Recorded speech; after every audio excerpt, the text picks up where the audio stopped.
All right, and we are live. I don't know why there's an honest trailers thing over there in the corner. It's kind of weird. This is this one? Let's get rid of that. Oh, what I should have done is I should have made this. I should have like changed the size of this.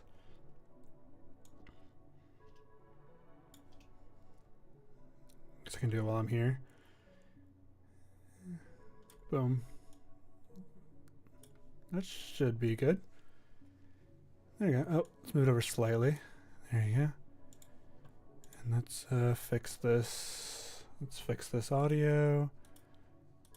Seems a little loud to me. Start from the beginning.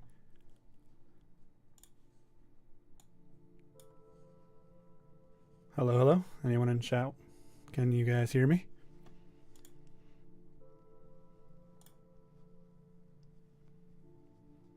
I'm just getting things set up over here. The usual. Taking my sweet time getting set up. Hello. Ya boy Ramon. Hello everyone. Hello, hello. Welcome to the chat. Let me know if you guys can hear me. I'm setting up some audio stuff and yeah, it's yeah, I don't have a camera on or anything today. Sorry about that. But we will be reading some creepypastas, yay, and just reviewing some stuff.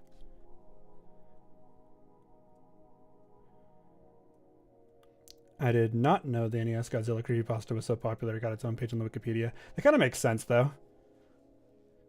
It was very popular. I remember when it first came out and stuff, and I read through it all in one night. Let's go indeed. I hope you guys can hear me well. I'll give it about a few more minutes before we start. 2012 had some interesting creepypastas for its pastas of the months. I didn't read a lot of these, actually. Hello. Welcome to the chat.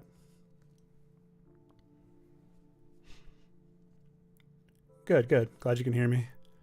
I was like worried it would be I'd be too quiet. I've been sick, so like my voice has kind of been out. So I'm trying to like get the audio set properly. Made it to a live stream. Yeah, you did. I'm gonna be doing a few of these this week, hopefully. So.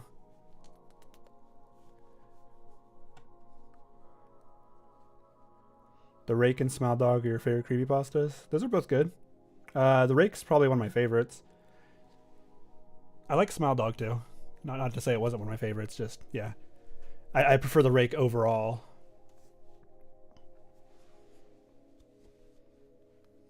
You can finally enjoy a live stream. Good, good. I'm glad you're here. Yeah, so I guess we'll give a few minutes and then we'll get started. Can you guys hear the music? Is it too low, too high?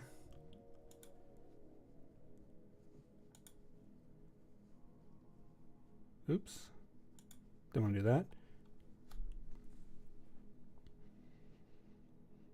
Nice little something you and I have in common here. I'm not 100% sure what that means, but I'll take it.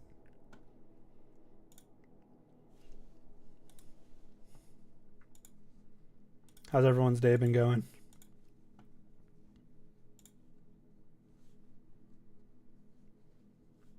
What's up? Welcome to the chat.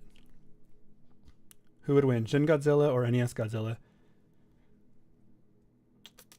I mean, Shin Godzilla probably? I don't know. Red gets defeated pretty easily, to be honest.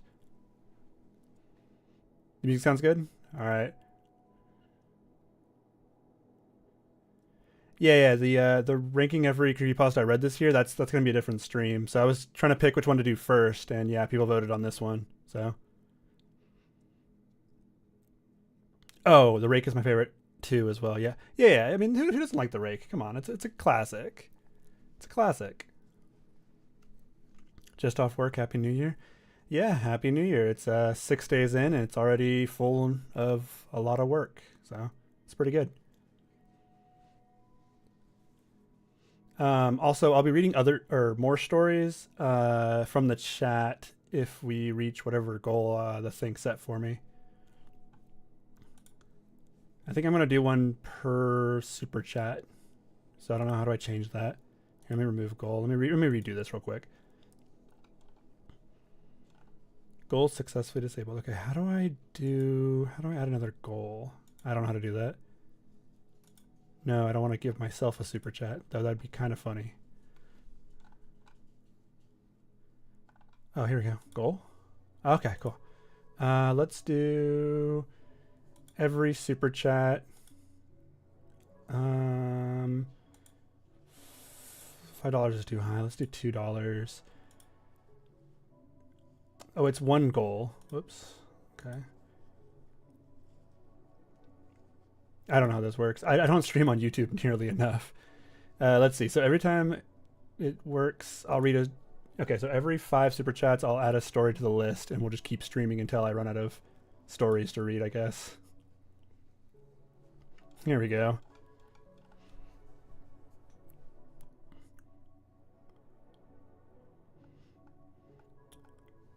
Thank you for the idea. I'll throw it in the list. I have so many video ideas. It's crazy. You love my videos, I'd say so. I'm glad you do. I've got a bunch more planned for this year. I have 3 weeks till classes start. Well, 2.5 weeks till classes start again for college. So I'm gonna use that time to hang out with you guys and, you know, make some videos. I've got a new video. I was gonna have a new video up by this last week, but I came down with the sickness that I always come down with at the end of the year, and it like really ruined me this year. So you can probably hear it. Like my voice is not quite back yet. So I'm using this as a chance to practice reading because I haven't done any sight reading in a while. Yeah, just get back into the swing of things. Let's see. I like Slenderman. Me too. Me too. I wish Slenderman was still cool. Talk to me more about tulpas. I do like the tulpas. I don't know what you mean by tulpas specifically, like the actual story of tulpas, or... Yeah. Down with the sickness, you must be disturbed then. Yeah, I'm a little disturbed. Just a little bit, you know. Enough to get me through the day. Nothing, some coffee and some vitamin C can't fix, I suppose. All-time favorite creepypasta? Ooh, that changes a lot, actually, because I recently read... Actually, I'll say that for a different topic, but The Showers was my favorite for a long time. I just absolutely loved The Showers. As far as classics go, because I don't know if The Showers came out the era of the classics. Let's see. What would be my favorite? I guess The Rake's kind of up there. Hey, thank you, Broken Shen, for the super chat. You start classes tomorrow? I wish I started classes tomorrow. I actually love my... I actually really like going to school and stuff. It helps me like figure it out and just kind of like learn things. I don't know. I like learning. Learning's fun. Yeah. Okay. Let's get started before I forget what I'm really working on here. So, if you guys don't know, Apostle of the Month is what the Creepypasta Wiki, I guess they deem that month's Creepypasta, whatever it can be. What I found is some stories didn't even come out the month they were like decided upon. They just became that month's popular story. And so there's some really cool ones in there. There's some really like interesting choices and stuff. So I'm just gonna go through and read some of these. Don't mind me though, my voice is a little gone. So I'm gonna do my best, but I might make some mistakes here and there because I haven't actually done any sight reading in a while. I just got right back from an anime convention with some friends. I went there to do a live podcast for my first time ever with the crowd. There's like 20 something people in the crowd. It was pretty fun. I hope they enjoyed it, people that came. So, all right. Let's get started with the first story. So I actually don't know this story. It's called My Wife. Creepypasta of the Month winner from January 2012. I don't know what year it actually came out, though. Let's see if it says. It came out December 2nd, 2011. So technically, I guess it's a 2011 story, but whatever. Still counts. All right. My life seemed like it was going pretty well. I had just received my bachelor's degree at the state college and gotten a fairly well-paying job as an office manager. The thing is, something felt like it was missing from my life. I wanted love. I wanted to have a wife to keep me company. But the only woman I knew worked at the office, and were drop dead ugly. Wow, that's kind of rude, but okay. After coming home one evening from a long day at work, I grabbed a Coke, sat down, and booted up my computer. I was very desperate to find love as soon as possible, and it seemed my only choice was through online dating. Hey, don't knock online dating, it works. I visited a popular website, registered, and set up my interests in the hopes that I'd matched soon. Wait, I guess this came out in 2011, so maybe online dating back then sucked. I actually don't know. Yes, I do still do Pasta of the Month nominations. I could go through the more recent ones too if you guys are interested.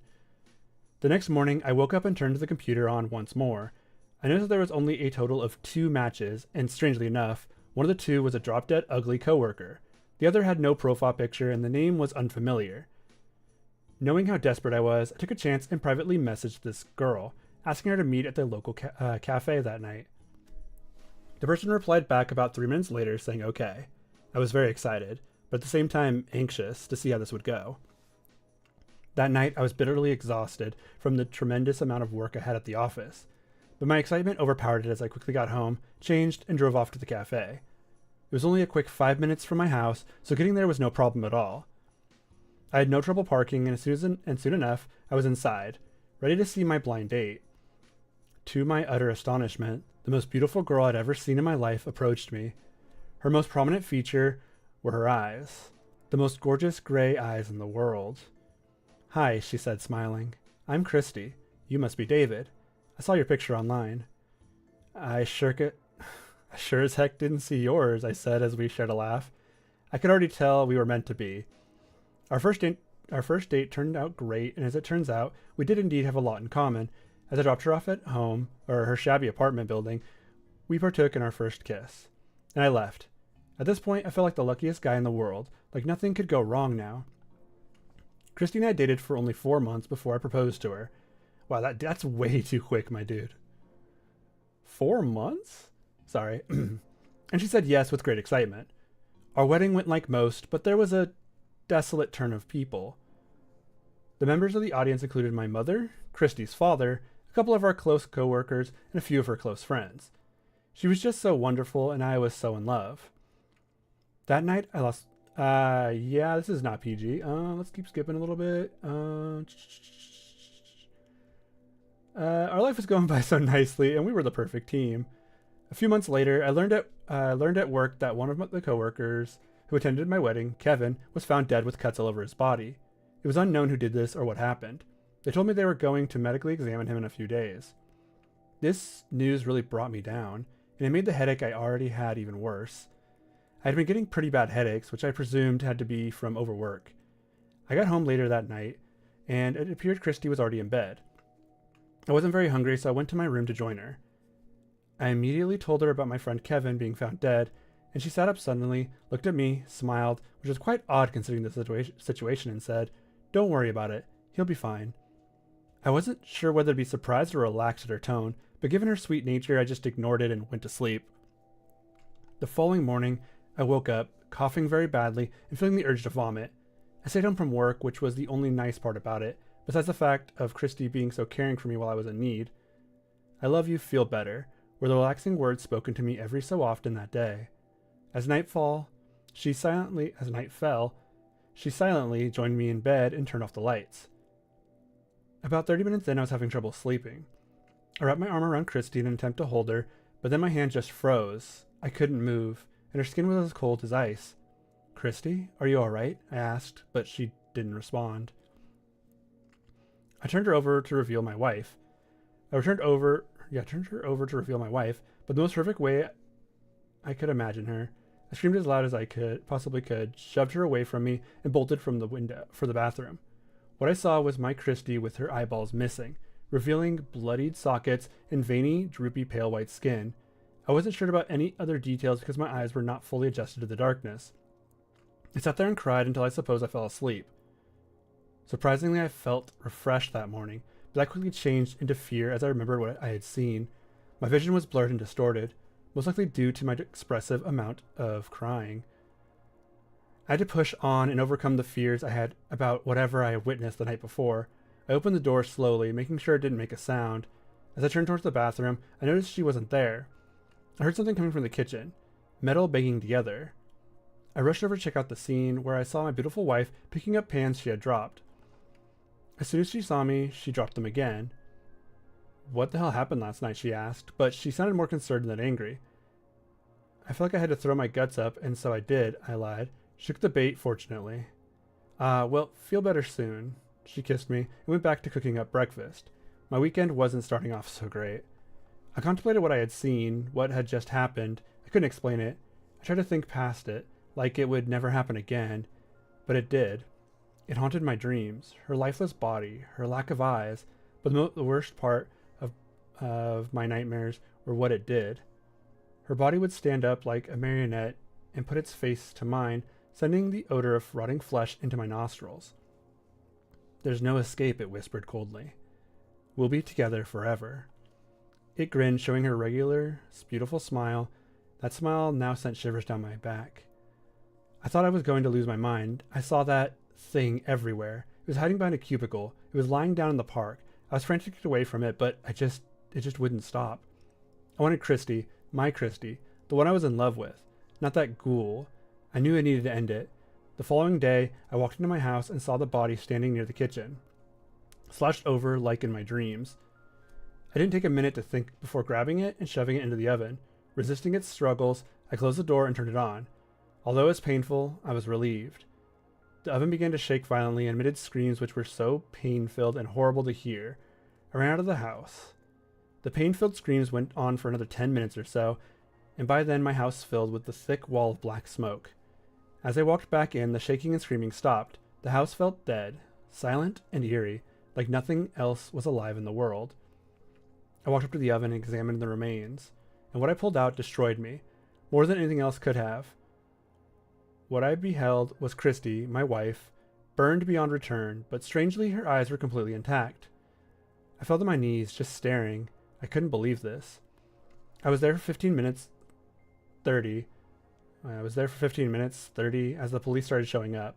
They came in, picked me up, and of course arrested me for being at the scene of the crime. I was put into a room and questioned, but luckily I was able to get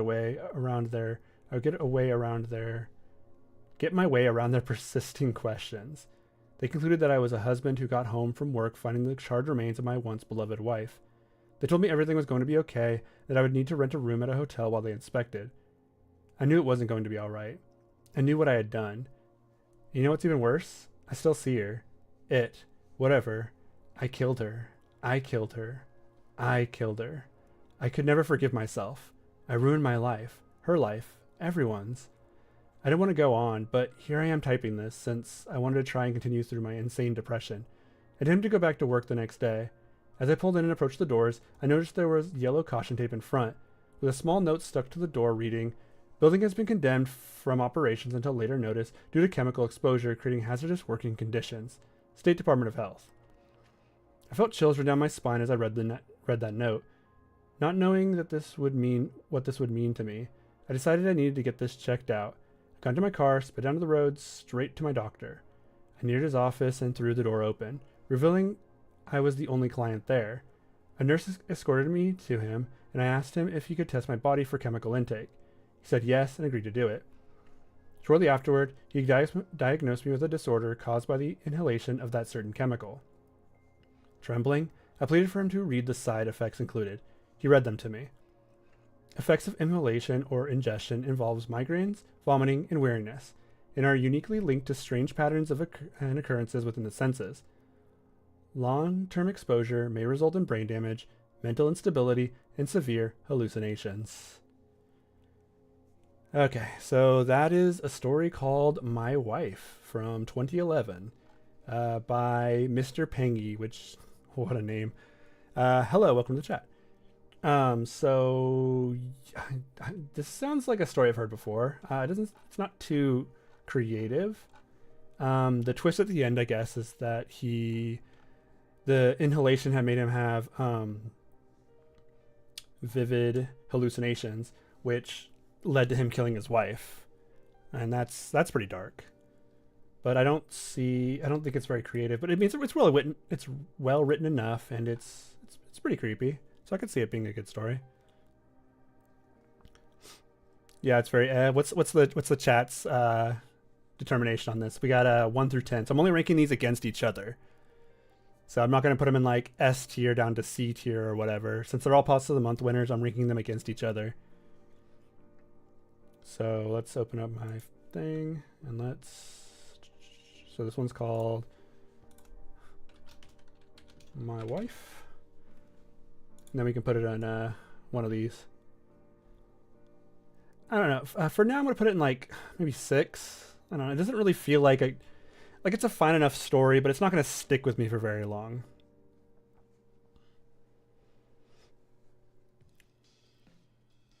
Reminds you of Silent Hill 2. It would have scared you if you were 11. Yeah, I mean, it's pretty standard. I don't know. It doesn't. Yeah, I agree with you guys. It's not super scary. I kind of saw the ending coming about the time when he shoved her into the oven. So, yeah, you know, yeah, decent but not peak. Yeah, I can give you that. Yeah. Let's see. So, 6 good, or you guys think I should put it lower? You know, I'm gonna put it lower. I'm sure some of these stories are gonna be good. Let's do 9. 9's pretty low, right? I don't know where to place these. They're all lining them up themselves. So 9 is where it'll go for now. Maybe I'll like it more as the other stories come up, because you'll be switching them around and stuff. Saw the ending coming miles away. Yeah, it's kind of like, it was kind of obvious what was happening, but a lot of stories do that, where they kind of just tell you, they kind of hint at what the ending might be. So I'm surprised it actually went the exact way I expected to. I really like supernatural entities in my creepypastas, so I wish there was more of that to it. So let's see what the next one's called. Oh wait, that's 2013. Just kidding. I saw No End of House and I was excited. All right, we got No Gifts This Year is our next one. Okay, based on that title, what do you think the story is about? Let's hear it in chat. No Gifts This Year. Is it a Christmas story? Maybe. Is it about a birthday? Maybe. I don't know. What gifts are we getting? Christmas. Okay, I'm thinking Christmas as well. I haven't read any of these. Well, except for the ones that are obvious that I've read before. Eldritch Santa. I hope it's an Eldritch Santa. That'd be so cool. Santa, evil Santa. So like Krampus. Got any Krampus fans in the chat? All right, let's see. Let's give it a shot and see what we got. Well, I need some water before I start reading. Dude, getting sick sucks. I was sick for like 3 days, and then I've had a week of just like stuffed nose and throat that's made it really hard to read or talk. Okay, it's not super long. You sent a Christmas letter to Satan instead of Santa. Has he returned anything? Have you got any gifts out of that? Just curious. Just checking my options, you know? I like to keep them open. All right, I guess we start. When I woke up this morning, I found the house to be empty. It was strange. I'd seriously doubt that my family would leave for my aunt's house without me on Christmas morning. Oh, it is Christmas. Something wasn't right. All the miscellaneously placed pictures of me... I should have guessed. It's a Christmas tree right here. Sorry. All the miscellaneously placed pictures of me that were on the walls in hearth were gone. All other photos were still in place. Another thing that struck me as odd was the fact that there were no gifts that, just last night, were meticulously put under the tree this morning. What the hell, I thought to myself. Everything is gone. Even the stuff I left my parents. Just then I heard a low, guttural growl that made me practically jump out of my skin. I quickly turned my head to see my dog baring her teeth. In a semi-defensive position, she stared at me with a terrified look in her eyes as she growled. I took a step toward her and she ran into the other room as fast as she could. She did leave a nice piss stain in the carpet, though. Must be a small dog. Something definitely isn't right. I walked through the house and everything was a mess. Tables and chairs were turned over and lamps were smashed. It looked as if a tornado went through the place. I felt terrible. I guess a good analogy would be I felt as the house looked. I felt as if a cement truck had just punched me in the gut. I went upstairs to go to the bathroom and wash myself. The smell of cigarette smoke and cheap booze filled the air. I wondered what was going on. In the bathroom, I looked in the mirror, and I must say I looked like a picture of the living dead. I was as white as a friggin' sour cream. I don't like that. My pupils were dilated to a size I never knew was natural. It was almost as if my eyes themselves were black. Quite disconcerted. I walked through the house at a slow pace, taking my time. I noticed that my father's black suit and tie were missing. That shouldn't be anything disturbing to me, but for some reason I couldn't shake the bad feeling that was coming from deep within my gut.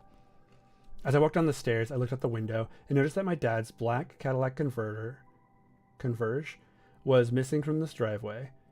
So was my mom's Chrysler 300C. I was pissed that they just left me alone like this. Whatever, it was only 3 miles to my aunt's house. I put on my jacket, walked out the door quietly, being careful not to scare my dog more than she already was. It was a cold day, which was to be expected on a late December day in Capitol Hill, Boston, Massachusetts. There was a mass of people congregated around the junction, around 3 blocks away from my house. I couldn't make out any details, but I could see the outline of a black car. It hit the side of a 2-family house. The front half of the car was inside the damn living room. I had a natural aversion to things like that, so despite being worried about the driver and the potential passengers, I kept moving. Nothing else seemed out of the ordinary on my walk. Just your typical Bostonian good morning, which is a bump in the shoulder and any of the several established cusses. I arrived at my aunt's house, and 2 hours after setting off. Yes, I took my sweet time. I looked in the window. I could see several family members, nuclear family included, huddled around the table. I was mad as hell, but then I took a good, hard look at everyone inside. All of them had somber looks on their faces for such a joyous holiday. Each person also had a black suit or dress on. By then my anger had faded, and I quietly walked through the door as opposed to bursting through, in which is what I wanted to do at first. As soon as my foot crossed the threshold, a bright light enveloped me. I felt like I was drowning in light, and then everything went dark. When I came to, I walked out of my room, and there was still nothing under the tree. Both cars were still gone. I was more confused than when I woke up this morning. There was no way my parents would have brought me home and left me there to go back to my aunt's house. I decided to go back. Once again, I put my jacket on and left the house. I remembered that there were about 3 blocks away there was an accident. I figured I wouldn't be bothered by it this time and check it out. The crowd was gone, and there were only 2 squad cars. One was on the corner and the other was right next to the crashed car. I walked right up to the car and was disturbed by the fact that the cop, eating a donut and reading the Boston Globe, did not take notice of my presence despite the fact that I walked right by them. I dreaded looking inside the car and hesitated for a few minutes. I wasn't going to let myself just walk away. Even though I felt like I was going to throw up, I bent over and was horrified to see a bloody pulp of a man that looked just like me pinned into his seat by the dashboard. Blood continued to roll down his forehead. His hand still clutched the steering wheel, white-knuckled, and a look of horror was still spread across his face. Rigor mortis is a beautiful thing. In the distance, I saw an ambulance cruising towards the car with lights flashing and the speakers occasionally letting out a beep or two. In a state of disbelief, I rushed around to the back of the car, only to be greeted by the Cadillac insignia. Wow. I rushed to the squad car and started yelling at the cop, hoping to get a response. None came. I ran to a nearby driveway and picked up pebbles and started throwing them at the cop's window. He suddenly sat up alert, and he turned his head in my direction. With a quizzical look on his face, he turned his head away as if he didn't see me, and went back to his donuts and the morning paper. I ran as fast as I could, but I only got a few feet away when I tripped on something. As I hit the ground, I lay there as a bright white light, exactly like the one from before, came over me again. It all came back to me in a flash, pulling out of the driveway, running through the red light, worried that I would be late, getting T-boned by the damn Kia, shielding my face with my hands from the shattered glass, trying desperately to regain control of the car, going through the wall of the 2-family, being pinned to my seat by the dashboard, and finally choking on my own blood as I welled up in my lungs. When I woke up this morning, I found the house to be empty. It was strange. I seriously doubted my family would leave me asleep while they went to my aunt's house on Christmas Day. Something wasn't right. All the miscellaneously placed pictures of me were off the walls, and the hearth were gone. All the photos were still in place. Another thing that struck me as odd was the fact there were no gifts that, just last night, were meticulously placed under the tree this morning. All right, that is... what's the story called? No Gifts This Year by Mr. Zalagopasta. Oh, Mr. Zalagopasta. Nice. This came out in or December 2011, and it is the pasta of the month for February of 2012. So, a nuclear winter. No, I think it means a nuclear family, which is like 2 parents, 2 kids. I think is what the nuclear family is, if I remember correctly. Nope, no Eldritch Santa. I really wish there was an Eldritch Santa, but I kind of get it. So, essentially, he's dead. He's reliving the same morning because he doesn't know he's dead. He died that morning. And so there's no presents under the tree. All his pictures off the wall because, well, his parents are probably not trying to forget, but trying to ease themselves the pain they lost their child. And so he's just reliving his death in Christmas over and over again. So it's, yeah, a kid dies, parents immediately remove photos from the wall. It seems kind of a weird choice. Yeah. So I don't get that part, but he's definitely stuck in some sort of limbo, unable to accept his death. And that's a pretty standard story idea. I think there's other stories that do it too. But I kind of like the idea. It's fine. It's not bad. The No Gifts This Year title kind of led me to believe it was a different kind of story, but I'm still fine with it. I think it's good. Kind of sad, which is to be expected with some of these stories. Man, this music is looping. Oh, okay, never mind. I know what song this is. That's why it's looping. What'd you guys think? You think 7 or 8 is probably where it should go? Everyone else agree? 7, 8? Where do I put this? Okay, so the story is called No Gifts This Year. Don't mind me. 7. We're thinking 7. I'm a man of the people, so whatever we're feeling as a collective. 7 or 9. There already is one on 9, so I could either move my wife down or my wife up if we wanted to do 9. We can always split the difference and do 8. Honestly, getting 9 and 8 right out of the thing is kind of weird. Like, not a great start to 2011 or 12. Sorry. There's some really good stories that came out in 2012 as well. 8 is fine. We're feeling 8. All right. I'll stick with 8 for now. These will probably switch as stories come out because if some are worse or better, I'll have to move them around. Let's take a few seconds break so I can drink some water and I can read some chat. You live in Boston? That's cool. I've always wanted to go to Boston. I'm a huge fan of the East Coast, and Massachusetts just seems like such a nice state to live in. Let's see. Didn't realize the cop ignored him. Oh yeah, the cop does. Yeah. There's a few hints in there where he's walking by and bumping shoulders with people. See, I mean, like my thoughts on like the East Coast and stuff. Like I think of New York City. I've never been, but I know people just kind of ignore each other there. So bumping into people's shoulders probably wasn't the biggest send or tell. But when the cops were ignoring him and he was like seeing this stuff and he's talking about the car crash. So as soon as he mentioned the car crash and how he saw it there, I knew he was dead because I've seen this trope in plenty of stories before. It's not new to this story. I do kind of wish it was an Eldritch Santa though. That would have been cool. So yeah. Hello, welcome to chat. Sorry, I gotta say hello every time someone says hello. It's just something I do. All right. Let's go to the next story.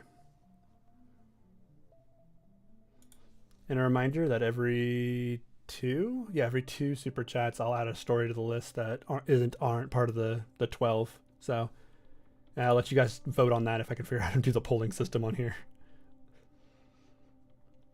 Reminds me of the game Little Nightmares. I have played that. I just don't remember what it's about. What's next? The Buzz? That doesn't sound like a story I've ever even heard of.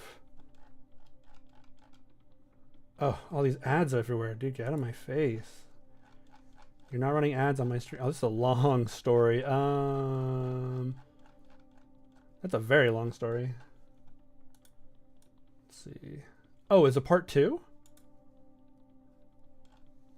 Oh. Oh. Oh. Why is this so long? Same writer, Justine Green, 74. Oh, it says a part 3 coming. I saw that at the bottom.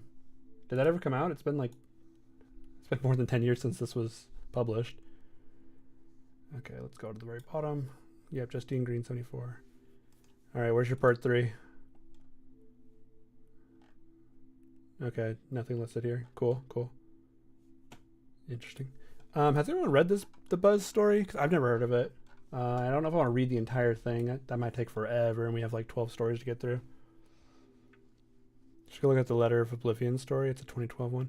Yeah, I can add that to the list if we as we go. No, I'm sure no one's ever heard of it. It doesn't sound familiar to me either, which is kind of crazy. I've read so many of these over the years. I don't remember them all though.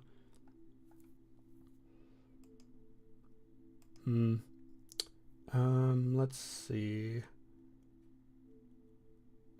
I don't know if I want to read all of this, honestly. Oh, there's dialogue. Lots of it. I'll leave this one for now. We'll come back to that later. Is that Who Was Phone? Yo, I love Who Was Phone. All right. Let me do my best. So you're with your honey and you're making out when the phone rings. You answer it and the voice says, "What are you doing with my daughter?" You tell your girl and she say, "My dad is dead." Then who was phone? See, this is a good one. This is number 1 actually, I think. I'm gonna put this one in number 1. Don't worry about it. Who was phone? Let's see. Who was phone? Who was phone? Yeah, just maybe like right there. Is that good? Let me make sure it matches up with every. Why isn't it lining up there? Is that lined up? Are these lined up? No, they're not even lined up with each other. Whatever. Who was phone? Number 1. There you go. Hood classic. Yeah. Honestly, Who Was Phone was like a story I read. I mean, it's not really a story. It's literally just 5 lines or whatever. And I remember one of my friends who'd never heard of creepypastas being like, "What is this? I don't understand what's going on here." And I had to explain to them like the memes of it all. Why is there an ad playing something? Oh, wait, there's a visual dramatization too. Hold on.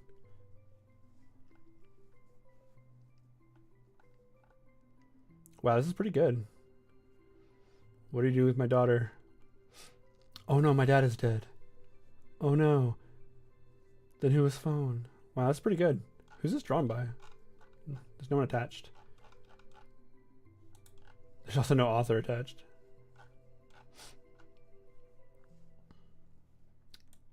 Thanks, Grim Reaper. Grim Reap 4. You're right, it is too short. It should be longer. It should be like a novella of Who Was Phone. Yeah. Oh, anyways, my story. Yeah, I had to explain to a friend the whole idea of what a creepypasta was, which took a while because he didn't understand any of what that meant. So that's actually something I've done a lot over the years, is explain what creepypastas are to people, which is probably why I started a channel where I explain creepypastas to the internet, even though they already know. They're my people. But yeah, I had to explain this one. I explained what Slender Man was. Anyone remember the Bob story? Bob, is that what it's called? Bob, B-O-B, with the thing with like the monster hands or whatever, or feet that kills you with its feet. I don't remember what the story's called. I'd explain that to people. That was a fun weekend. Yeah, B.O.B. That's it. I remember when I was in boot camp, we were like sitting around one night, just everyone was just bored because that's the only time we have any free time to do anything is right before bed. And I explained the story, or I retold them some creepypastas off the top of my head. And for some reason, the only one I could remember so perfectly that I could tell it then and there was Jeff the Killer. So all these people who didn't know what a creepypasta was thought I created a story called Jeff the Killer, and they had a lot of questions about why I was doing this and that and how skin works and stuff. And I'm like, I just went with it. So they that whole like 30 people that were sitting there listening to me, they all think I wrote Jeff the Killer. So good for them, I guess. Hopefully they figured out I didn't. But no one ever called me out on it, so maybe they didn't figure that out either. But if I wrote Jeff the Killer, the ending would have been a lot different. Like a lot different. I don't care about the eyelids thing. The other thing's kind of weird to me. Like that he cuts his eyelids off. So this one's pretty long too, but I love this story. So normal demonetization for normal people is an excellent story about a strange website that has more like torture stuff than actual ography, I guess. So I really like this story. I've read this one a few times. It's been on my channel I think twice. It's definitely one that keeps cropping up when I'm looking at like rankings of like the top stories of all time, because it's got that random energy to it of you just browsing the internet and finding the weirdest websites back in the day. Because back in like 2011, 2012, you could just browse the internet and find all sorts of weird stuff. Now you just go to one of the social media websites. You know, there's like Facebook and Twitter, X, whatever they call it nowadays. Blue Sky's a new one. Like all these stories that come out, or all these websites, are like what you essentially go to the internet for. And that's not what the internet used to be. It used to be just a collection of, well, it used to be billions of websites. You could just go on to see what the internet would have. And imagine getting a link to this website where it's like, okay, that's the weirdest thing I've heard of. Normal demonetization for normal people. Like, what is that? You'd probably be interested at least for a second, and you'd go into it. Myself, I probably wouldn't click on it because that sounds like a link to getting some sort of virus. But the story's good. It has a bunch of videos on it that are really weird. But the one I remember most is the monkey, or the was it a chimp or a bamboo? Chimpanzee? Bamboo. Man, what am I saying? Let me see if I can find it. Where he comes in and kills people. Here it is. This thing. This picture pretty much reminds me of this creepypasta. I know it's probably just some random wildlife photo, but also look at those chompers. Those things could take out someone's throat. It's chimp. He was a chimp. Yeah, so they shaved him and then he went in and killed the lady, and eats her. I think he eats her. Which, any story that has an animal or like anything eating something else always sticks with me for longer. A few stories have like stuck with me over the years, like giving me like that nightmare fuel kind of thing. But yeah, the monkey was also red. Yeah, he was shaved and painted red. Yeah, I remember that now. It's pretty realistic with weird and everything. Yeah, there's like a lot of weird stuff you can find online, like Live Leak, and what was that one that they had that was like a total gore website that was really popular for a while? Her stories of them eating babies IRL. There was a chimpanzee, I think, that someone kept as a pet that went crazy one day and ate some lady's face, or like tore up her face. Best gore? That sounds about right. That sounds right, actually. I don't remember. I had all them on a list. I used to go on them because I was crazy when I was younger. You know, Travis the Chimp. Is that it? I want to look it up, but I also don't. I just know it ends really sadly. So, like the real story does. Yo, hello, yo's in chat. You remember what being on that? Yeah, I used to watch some weird stuff on the bus too, but mostly it was just YouTube videos, like the weird stuff, like the soup video. I remember watching that one back in the day. The one with like the crazy, like the fire in the background, the girls like eating food at the table. Yeah. The concept would still work. Yeah, the concept would still work. It's just a lot harder because people don't go on to random websites anymore. Most people get on the internet to do, you know, they go to like YouTube, or they go to like Wikipedia to search something up, or any of the multiple social media websites. When I go to the internet, I mostly go to YouTube, or I do some reading, or I do a lot of research. So most of my time is spent on like weird websites, or like Know Your Meme, which has a lot of stuff to read through. I've spent the last week going through there for a new video I'm working on, talking about all the creepy nonsense we had in 2010, which we had a lot. Yeah, I think it could work as a story still. I think it's a good one too. Oh yeah, it's written by Cosby Daff as well, which is pretty cool. I think Cosby Daff wrote. Is Cosby Daff the NES Godzilla guy? Or am I wrong? I might be wrong. Yeah, no, I was right. Cosby Daff made NES Godzilla. Cosby also made one about puppets, which I can't remember the name of, which was pretty cool.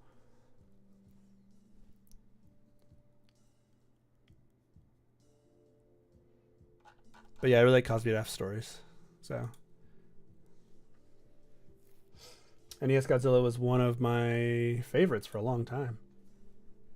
I don't know if I put it in my top 10 because it doesn't really scare me. I just really liked the vibe of it. But it could also just be nostalgia because I remember listening to, I can't remember who read it. I think it was Mudahar. Mudahar read it with the Sticky Paddle guy. What was his name? Mullet Mike. Mullet Mike and Mudahar read it together, and it was like super late at night. I was playing, I was probably playing Star Wars: The Old Republic because that's the game I was playing at the time. Like threw that on, had the creepypasta in the background, and I was just like listening to the whole story while playing and trying to level up a character. Good times, good times. Haunted gaming moment. Man, I love haunted gaming. Creepy gaming was good too. So, where are we placing it, boys and girls? Sorry. Let's see. Normal. There we go. Normal. Yo, what up? Welcome, Ron Mexico. Do you represent all of Mexico? 3, 4? Ooh, 3, 4, 4, 5? Oh, we're getting some numbers in chat. For me personally, I have to see the rest of the list, but I could see it going in 4. For now. But I don't know what the rest of the list looks like, so it'll probably be moved up. So far, the stories haven't been crazy good. Like my gifts, or no gifts this year, my wife were kind of standard scary stories. They didn't really have that creepypasta vibe to them, really. They won Pasta of the Month, so I wonder what came out those same months that it was competing against that they lost or they beat. It's weird to think that the ones that we remember most aren't usually the ones that are voted highest. Kind of like games, you know, like a good 7 out of 10 game is more likely to stick with you than a 10 out of 10 game. I don't know why that is. Though I love Elden Ring, it's a 10 out of 10 game, and I'd gladly go back and play it again. I will probably some point. I haven't played the DLC yet. Okay, The Disappearance of Ashley, Kansas is the next one. There's another really long one. Oh, it's just long because it's got a lot of dialogue in here. Man, this would be great if I had like a friend to read this with me, so we could do like the voices back and forth. Okay, has anyone heard of The Disappearance of Ashley, Kansas? Because I haven't. You love this story? Oh, cool. So I'm assuming if you love it, then it must be pretty decent. You really like this one? Okay. Oh, I guess I'm wrong. I didn't know this story. Let's get into it then. I'll do my best to read it. I'll try to go through chat back and forth between the readings so you guys aren't just sitting there for 20 minutes listening to me read. Okay. Sometime during the night of August 16th, 1952, the small town of Ashley, Kansas ceased to exist. Oh, I do know this story. Oh, okay. I don't know why I thought Ashley, Kansas was a person. Like, Kansas isn't a last name. Anyways, at 3:28 a.m. on August 17th, 1952, a magnitude 7.9 earthquake was measured by the United States Geological Survey. The earthquake itself was felt throughout the state and most of the Midwest. The epicenter was determined to be directly under Ashley, Kansas. Does Kansas get earthquakes? So if someone's from Kansas is in the chat, just let me know. When state law enforcement arrived at what should have been the outskirts of the farming community, they found a smoldering, burning fissure in the earth measuring 1,000 yards in length and approximately 500 yards in width. The depth of the fissure was never determined. After 12 days, the statewide and local search for the missing 679 residents of Ashley, Kansas was called off by the Kansas state government at 9:15 p.m. on the night of August 29th, 1952. All 679 residents were assumed to be dead. At 2:27 a.m. on August 30th, 1952, a magnitude 7.5 earthquake was measured by the United States Geological Survey. The epicenter was situated under what used to be the location of Ashley, Kansas. When law enforcement investigated at 5:32 a.m., they reported that the fissure in the earth had closed. In the 8 days leading up to the disappearance of the town and its 679 residents, bizarre and unexplainable events were reported by dozens of residents in Ashley, Kansas, and law enforcement from the surrounding area. On the evening of August 8th, 1952, at 7:13 p.m., A resident by the name of Gabriel Jonathan reported a strange sight in the sky above Ashley. The town itself, having no official branch of law enforcement, called into the police station of the neighboring town of Hayes. Gabriel reported what appeared to be a small black opening in the sky. Within the next 15 minutes, the Hayes police station became overwhelmed with dozens of phone calls, all reporting the same phenomenon.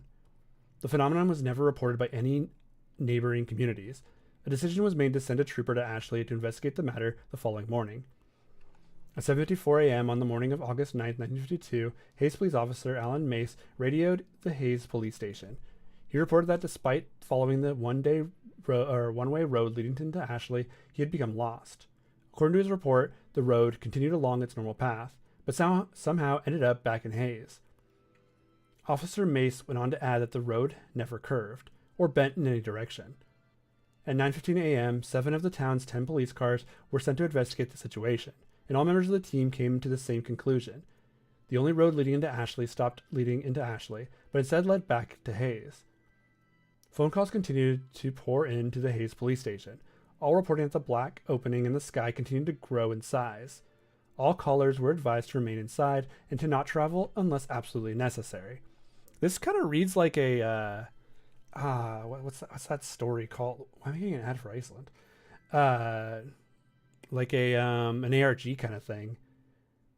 Maybe it was. I don't think it was part of one. Probably not.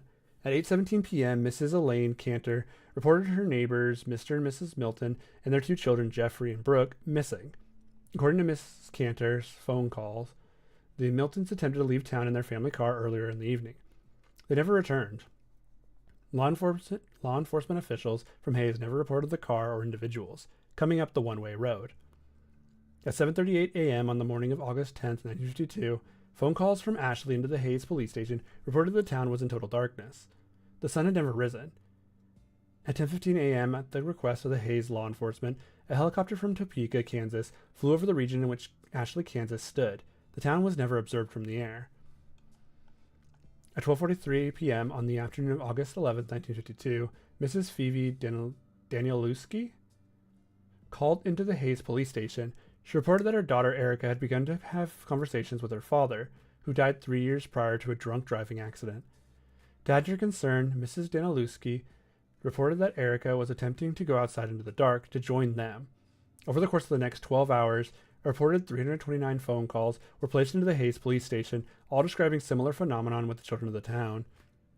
The following morning, on August 12, 1952, the situation became dire. During the middle of the night, all 217 children in the town of Ashley, Kansas, disappeared. A reported 421 phone calls were placed into the Hayes Police Department, unable to be of any useful assistance. Hayes law enforcement instructed all callers to remain inside and to avoid any and all attempts at finding the missing children. At 5:19 p.m. on the evening of August 13, 1952, Ashley elderly man Scott Luntz reported a growing, distant fire to the south. According to his description, the fire seemed to turn the distant black into bright red and orange that seemed to extend high into the sky. Throughout the rest of the day, calls continued in, stating that the fire, in addition to moving north, now seemed to come out of the black sky. No fire was ever witnessed by any of the neighboring communities or law enforcement officials. The reports continued until 12:09 a.m. on the morning of August 14, 1952.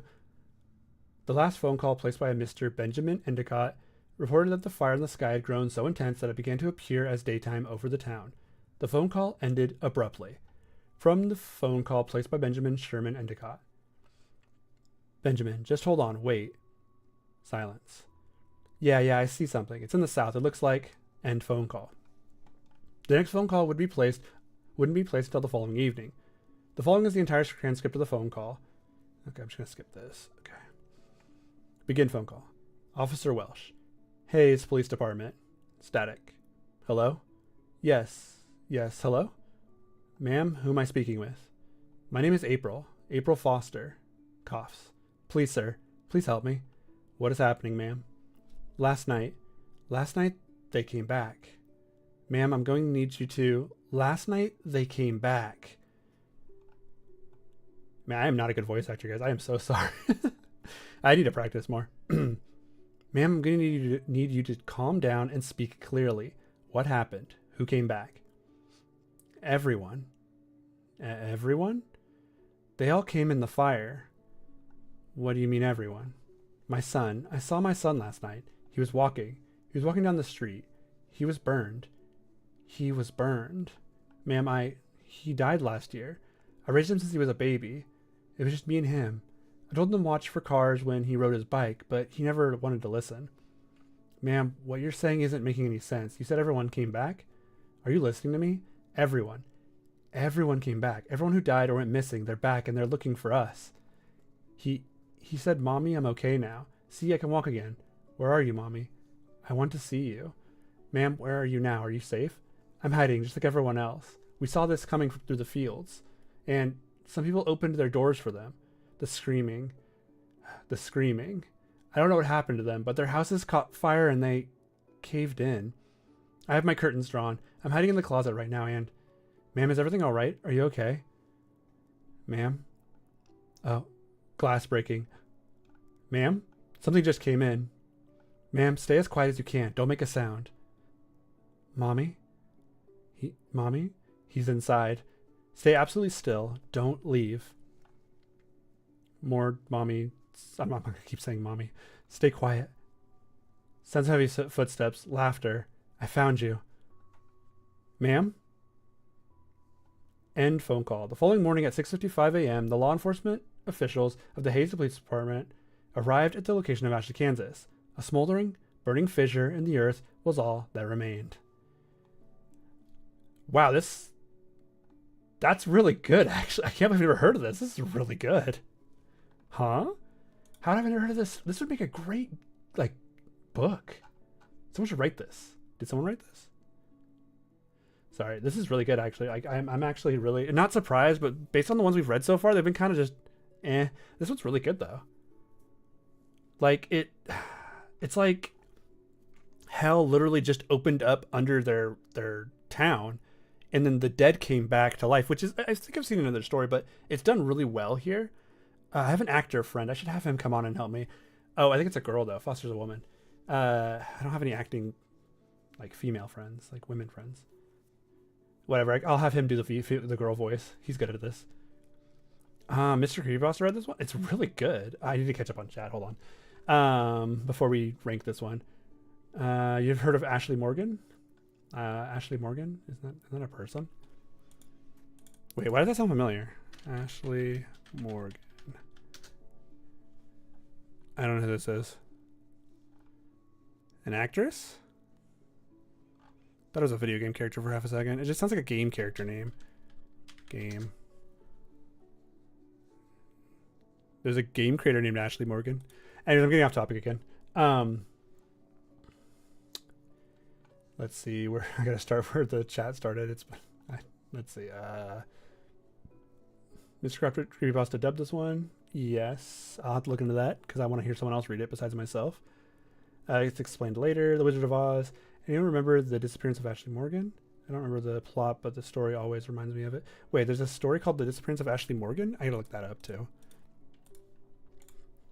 The Disappearance of Ashley Morgan. Is that a real...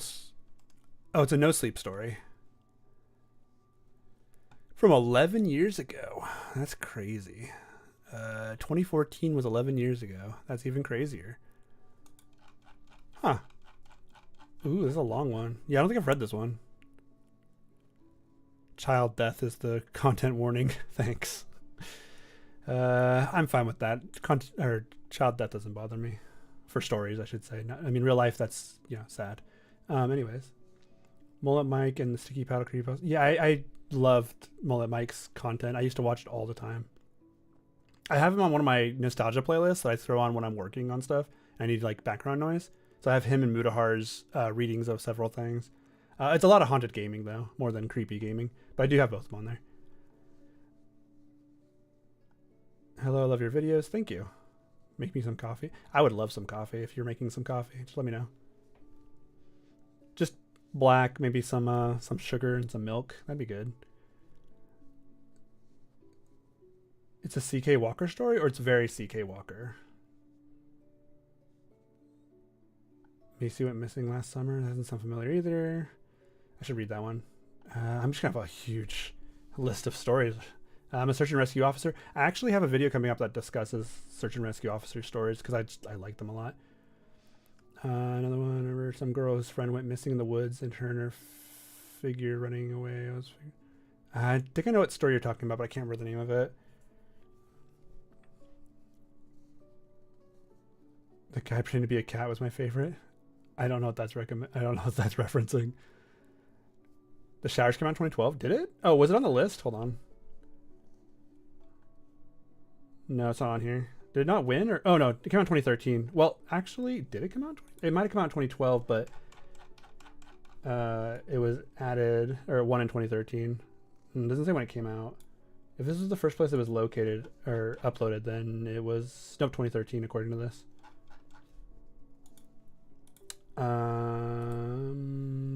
Okay. I'm gonna have to go down. There's too many chats to read through. Some YouTube videos are turning 20 this year. Hold on a second. Was YouTube made in 2005? Hold on. When was YouTube made? Wow, that's crazy. Oh, it was made in California. Good for them. 2005, yeah, February 14th. So definitely the zoo video, the very first video on YouTube, is going to be 20 years old this year. You watched a 17-hour Creepypasta iceberg video? Is that I know who it is. I follow his channel. Crap, what is his name? Yeah, I can't remember his name off the top of my head. I'm sure someone in chat will let me know who it is. We are all old. Yeah, Dylan the Night Owl. Yeah. Dylan the Night. We had like 2 conversations because we were gonna make a video together, and then we never got around to doing it. Him and Billy Styler were both gonna make a video with me, and I never got either of them. Like we never discussed or found out a time to do it, which sucks because I would love to work with both of them still. So I haven't watched his entire iceberg, but I did watch parts of it. It'd be an awesome crossover. Yeah, it would be. It would be a lot of fun. I'm supposed to release my complete iceberg this year too, because I have a lot of creepypastas packed in and like videos that are like gonna be one ginormous one. I think it's like at least 10 hours, maybe more. It won't be as long as his. Unless I add more to it, then I can make it longer, but that's a lot of work, yeah. Postra look. They're a very similar abandoned Disney retrospective. That's cool. I love retrospective content, so maybe I will. That would be cool. Anyways, back to this story. I love the story. It's good. So I'm going to place it somewhere pretty high. I think someone said 2 in the chat, and I think I agree with that. Because no one beats Who Was Phone, you know? So I'm going to call it... What was it called, the story? Disappearance. I'm going to call it Ashley, Kansas. Which sounds like a person's name still to me.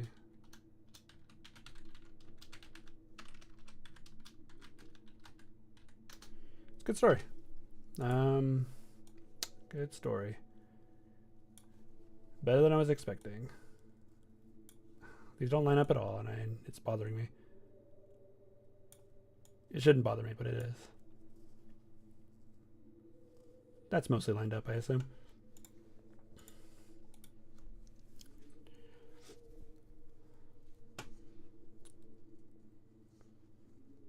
You clicked thinking I'd be ranking pasta dishes. Okay, so what's everyone's favorite pasta dish? Let's talk about that for a second. I myself love lasagna, like just straight up ground beef and sausage and some red sauce and lots of cheeses. Like lasagna is my number one pasta, but I also like spaghetti. Oh, are we talking about dishes or the actual pasta noodles themselves? Because I'm unsure. I like the little bow tie ones. What are they called? Bow tie noodles? Mac and cheese, a classic. I also like mac and cheese. I have some mac and cheese in my cupboard. I'm probably never going to use fettuccine alfredo all the way. I like chicken alfredo a lot too. Has anyone had Corbon blue? I can't remember what it's called. The one with like chicken that's stuffed with stuff. Love that stuff.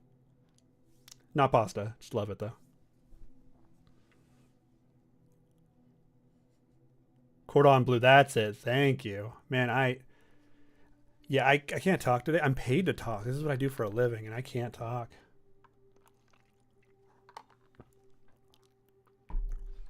I took 4 classes this year, which is more than I've taken in a while. Usually I take 3. I just take 3 4-credit classes to have the full 12 credits. But I was like, let me take 4 3-credit classes. I got some of these out of the way. And I got I got straight A's in all of them because they're not that hard. Like school, ever since I took a break and came back to school, like after my military stint, school's just been kind of easy for me, I guess.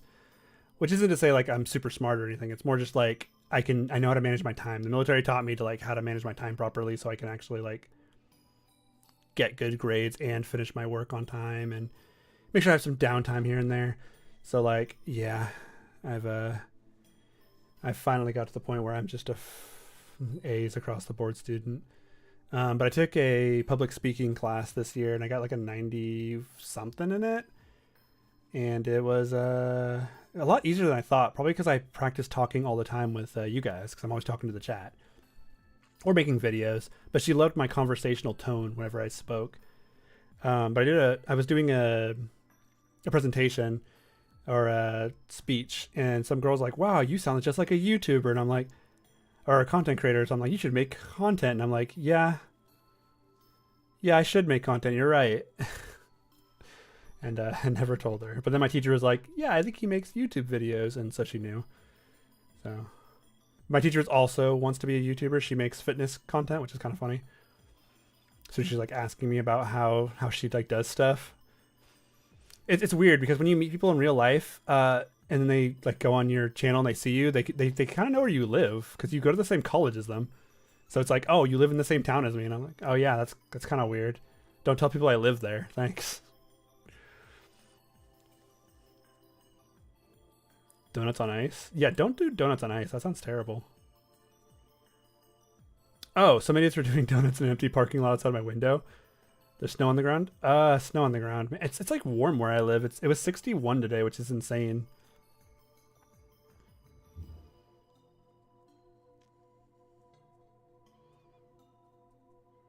All those inspired you to create your own thing. Honestly, I've been so into the idea of making my own SCP. I just don't know where to start. Should I have her make a fitness creepypasta iceberg? I don't think she could do it. She's really good at giving speeches, though. She speaks very clearly, she speaks very well, so I should say. Which, I mean, obviously she's a teacher. Like, she's a professor. That's her whole thing, so. You want to say you watch Creepypasta Iceberg to help get inspiration to make iceberg content of my own? Okay, I'm happy to hear it. I hope you make some good iceberg content. There's a lot of topics that haven't been covered yet, so you could easily go and cover some of those if you felt like it. What's the next one? Let's see. Dating game? Okay. Oh, what is this? Is this a Wattpad story?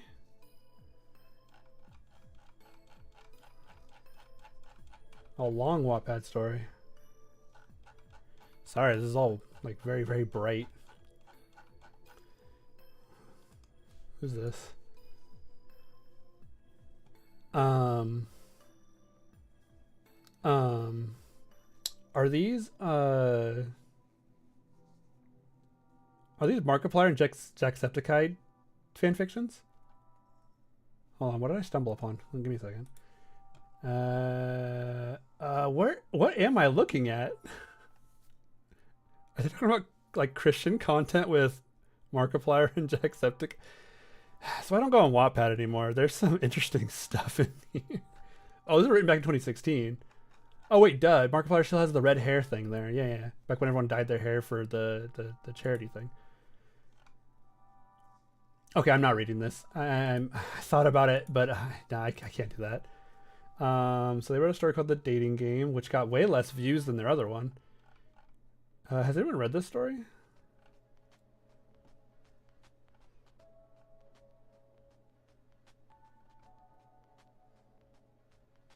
$12 only because it's on Wattpad. I can agree with that. It's kind of funny though. I mean, I don't think I know this story. I think I've heard of it. It sounds vaguely familiar to me, but I'm reading through it really quickly, and I don't think I know it.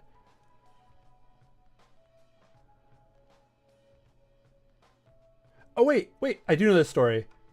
Wait, hold on. This is the one where the guy works at McDonald's? Hold on. Give me a second. No. Just kidding. I don't know what story I was thinking of.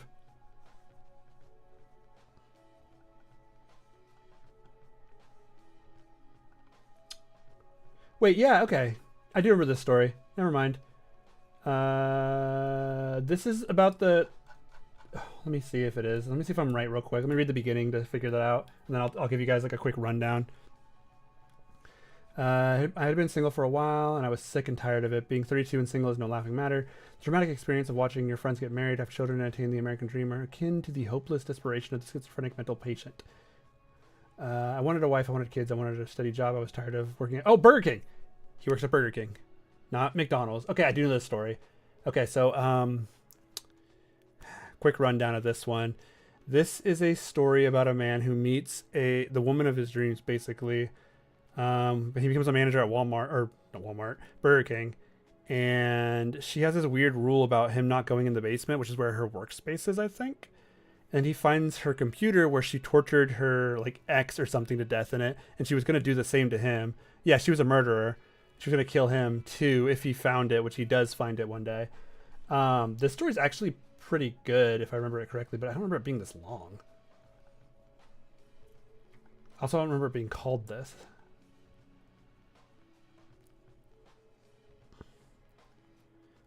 Hoodlums, Horror, Revenge, or whatever. Black Mirror. This is a good story, but it's a little long, and I didn't know it was written on Wattpad, but I just don't want to put it any higher just because I read their other content they were making, and I just don't feel like I can do this in good faith. Wait, this is a 10-minute read? There's no way I could... Oh, it's a 15-minute read. I could probably read this in faster than that, but... I'm just going to put it on the list. I'm not going to read through it. No offense. Unless you guys want me to read through it, but I've covered it before on one of my icebergs. I'm pretty sure. I'm just going to put it... Number 10? Are we number 10? Yeah, the Markiplier stuff kind of brought it down for me. 12 because Wattpad. I still want to put it in 12 because of Wattpad. Let me see if there's any other stories that are also written on Wattpad. Let's see. Next is 9/17/10. This story sounds vaguely familiar too. Dude, stop giving me ads. I think I have read this one. Okay. Let's do a quick read of it then. I remember this story now. I didn't have to read it. I remember the very beginning because it lists yeah. Okay. Let me just make sure by reading a few of this. Okay. A couple months ago, I began my classes at Chico State University. As I was preparing for my freshman year, I was able to find everything I needed except for a laptop. Yeah, this is the one where he finds this is where he gets a laptop from a very weird place. Like he has to drive out into the middle of nowhere to get it. And then he finds some strange videos on it. And one of the videos is the murder of some girl that one of the guys was cheating on his wife with. And she like dissolves the woman in acid in her bathtub, I think is what it was. Let me see. Let me look up acid and see if that's correct. No, not acid. Bathtub? Okay. Yeah, here you go. No, she struggled to drag something to the bathtub. As she hoisted it into the tub, I could see a large black garbage bag. I felt like I was dreaming. I was watching a horror movie unfolding on the screen. She lifted the bag from the tub, now empty, except for whatever entrails that had still dropped out. She picked up the camera and placed it on the ground, facing the tub. On the floor in front of it was an assortment of corrosive... Yeah, so she corrodes the body. Okay, so it wasn't acid. Yeah. Okay, I remember this story. I remember this being pretty good, too. I don't remember it being called this. I thought it was called Video 006 or whatever. Wasn't it?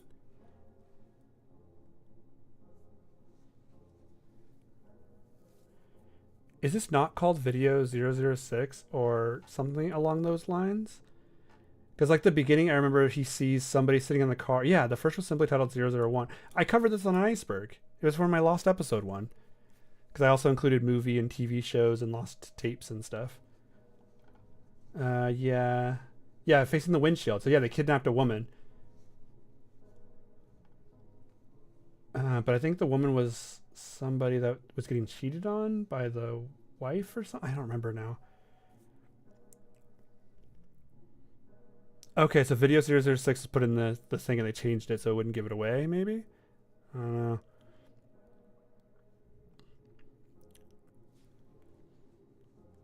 You guys want to put it in 7? What's on the list right now? I haven't even looked. Okay, let's see. 7's open. We can put it in 7. I don't remember this title though. Like, I'm gonna call it 006 because I don't remember. I remember enjoying the story, I should say. I'm trying to cover the ones I haven't read fully though. Here you go. But am I confusing this with another story that's called Video 006? It's just cookie cutter. Yeah, I mean it's pretty standard. I can agree with that. Compare pasta genres is the ritual pasta ones. Yeah, I like ritual pastas. They get I like the ones that are more unique in their approach to how they tell stories. Like a lot of them have to do with like Satan and devil worship and stuff. But I do like the ones that like you have to compete for, like the mile one. I can't remember what it's called. 5 miles or 10 miles or something, where each mile is something different. I really like that one. That's a story I really enjoyed. My favorite's gaming creepypastas, but that's more nostalgia than actual like 11 miles. Yeah, 11 miles. And chat always got me. Chat has always got me. Yeah, I definitely enjoy gaming creepypastas more, but I'm pretty sure, like I said, it's nostalgia. Because the best stories I've read are usually more paranormal type stuff. Last year, since I guess we're in 2025 now, I finally decided to sit down and read Baraska. And I enjoyed it. It was a little too happy ending for me, but I did enjoy the story. And if someone's asking my top 10, I'd probably put Baraska in there because I actually really enjoyed it. It was so long. Yeah, the story. They killed the. I don't want to spoil the story. They defeated the bad guy at the end of the day. Yeah, all this bad stuff still happens, but they still won at the end of the day, I guess. I wouldn't say it's happy exactly because all the trauma that everyone went through, but yeah.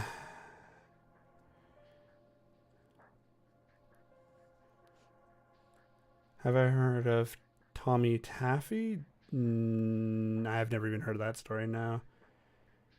It's more so-so than a happy ending. Yeah, it wrapped it up really well, which part 4 ended so disgustingly, and like that'll stick with me forever. But then part 5 comes through and kind of gives it like a more like a future ending type thing, and I don't know. It's fine. Don't look up Tommy Taffy. Okay, I'll check it out because I can't not look things up when people tell me not to. You like more realistic stories? Pen Pal's really. I've actually never. It's gonna be a sin, but I've never actually read Pen Pal all the way through. I've only read the beginning of it. I've started it several times, and I've enjoyed the beginning of it. I just never went around to finishing it. I get to the part with the cat, and then I kind of just stop.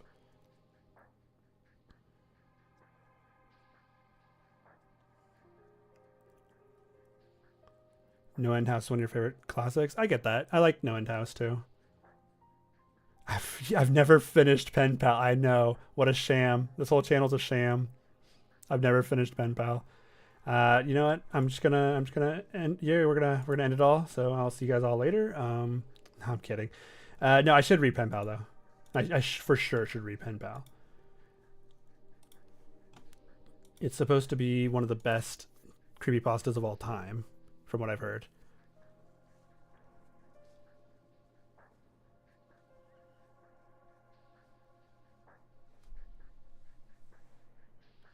All creepypasta exists in some multiverse timeline. Yeah, I can believe that.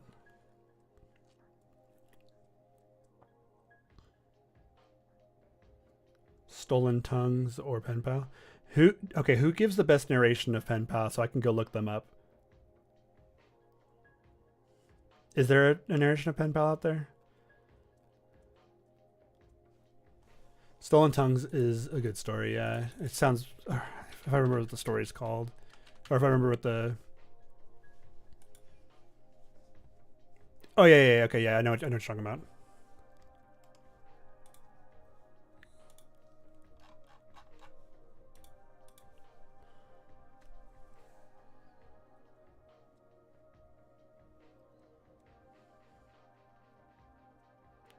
Every time I'm combined into one. That's interesting. I wonder what that means exactly. Where does the name Sacrow come from? That is an excellent question. I don't think I've ever actually explained it on the channel. Or maybe I have in like a live stream of somewhere else I did. So back when I think I was 12, maybe I was like 10. We were trying to come up with names for characters for a video game called, what was it called? Final Fantasy Crystal Chronicles. It's like this 4-player Final Fantasy game that came out on the GameCube way back in the day. We were playing it on my Wii, I think, but we had all the parts for it. The controller or the Game Boy Advances and the SPs, and we were trying to come up with names. And I was like, I don't have a name for my character. Like, what do I do? I don't want to just use my name. And so I randomly threw 2 words together. At the time, my favorite character on TV was Raven from Teen Titans.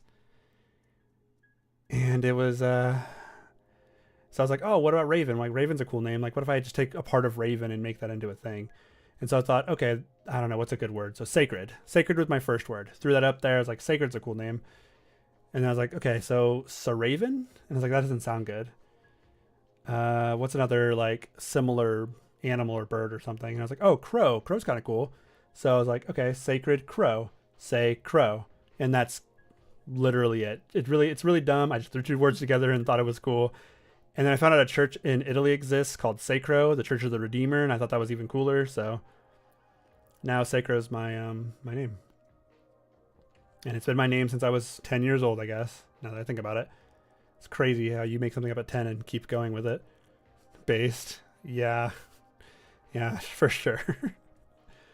I mean, how do you guys come up with your names? Like, is there like specific ways that you do it?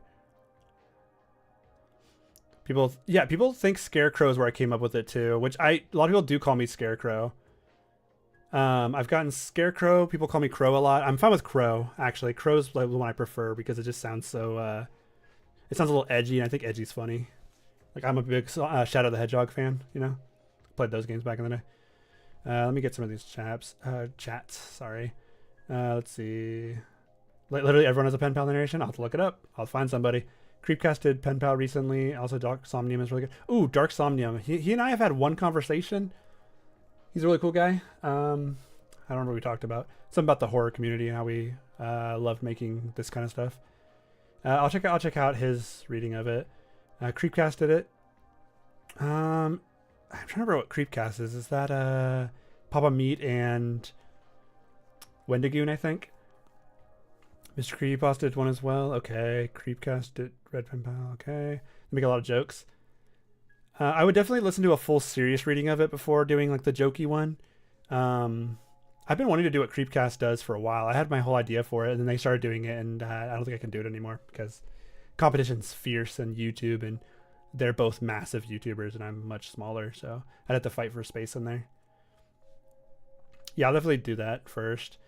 Liking Raven, other stuff equals P name making. True, man. Raven's the go-to. She's been my favorite for years. I've read all the, I was gonna say manga, comic books she's been in. I have her books too. No, that's exactly how I make names too. It works though. You just throw things together. You're just literally just yeet. Hey, dude, yeet's funny. Yeet's my favorite word I still use to this day. Alex is one of my nicknames, and I thought Alex in Wonderland has a nice ring to it. That's cool. I do like Alex in Wonderland. That's very good. It's very good. I watched some old Dino Crisis 2 video, or one part it said, that's one chompy boy. think that's hilarious. Actually, Chompy Boy is great. My brother's name is Bathy Boy. Don't know what it means, but I'm cool with it. Cool guy's name is Cool Guy, so I understand where that one comes from. But yeah. Is Happy Puppet Syndrome the puppet creepypasta you're talking about because it's October winter? I don't think so. I don't think this is it. Well, we're going to get... What is this? Okay, I'm going to finish reading chat and then I'll get back to this. Russian Sleep Experiment won in both June and July of 2011. Yes, apparently it was so good it won 2 months in a row. To be fair, that was before they were ranking them properly, so they're probably just picking whatever was good. Because Richard Pryor also won 2 months. If you guys want to see what the newest winner is, December 2024, Happy Sun Daycare won.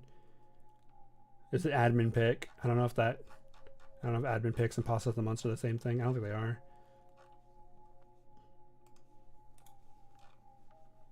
Let's see. What's the most... I wish they did them by... Oh, here we go. Okay. Pasta of the Month template. Here we go. Is that the newest one? No. Where's the... Here we go. Okay. So the newest one is Mad Men, Man Made from Mist by M. Lycanthrope. Lycanthrope. I like that.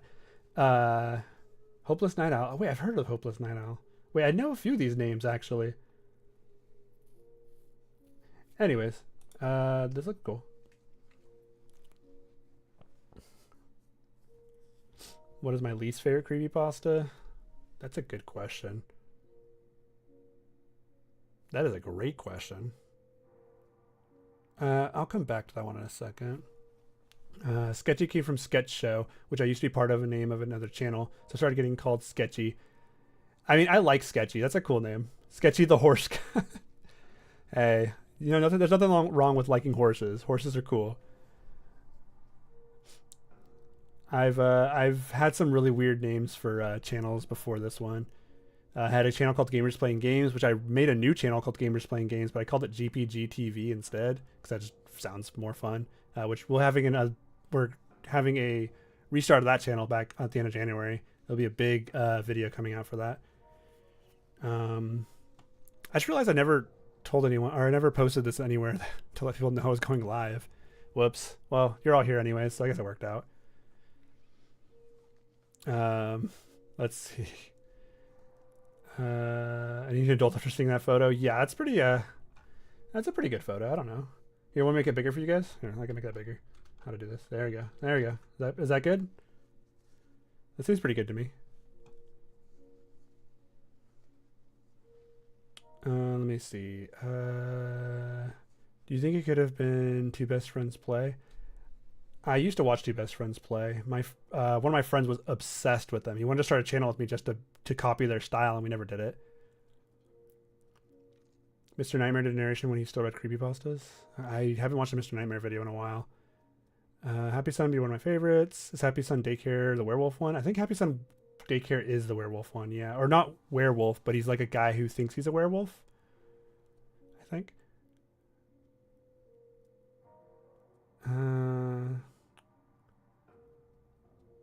There's a wooden doll dressed as a Disney princess. Mr. Creeps video.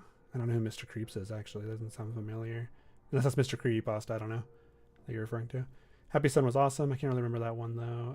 It is Alex. Oh, it is Alex. Got it. Let's see. Collab with Jaybird. Jaybird. That sounds vaguely familiar. I think I might have heard of their content. I like how I was supposed to be reading and ranking all these, but now I'm just going through and talking to chat. That's how this always goes. Here we go. Let's look them up. Jaybird. Oh, okay. I think I've seen some of their content. This looks familiar. Oh, they did a reading of the Showers. Showers, Urban Legend and Creepypasta. Yep.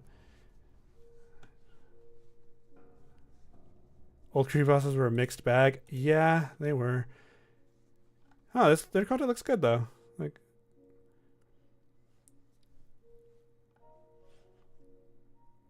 they did a review of Baraska a year ago. Oh, I have seen one of their videos. Yeah, I'm not subscribed though, but I have seen one of their videos. It was a look back at old creepypastas, a retrospective.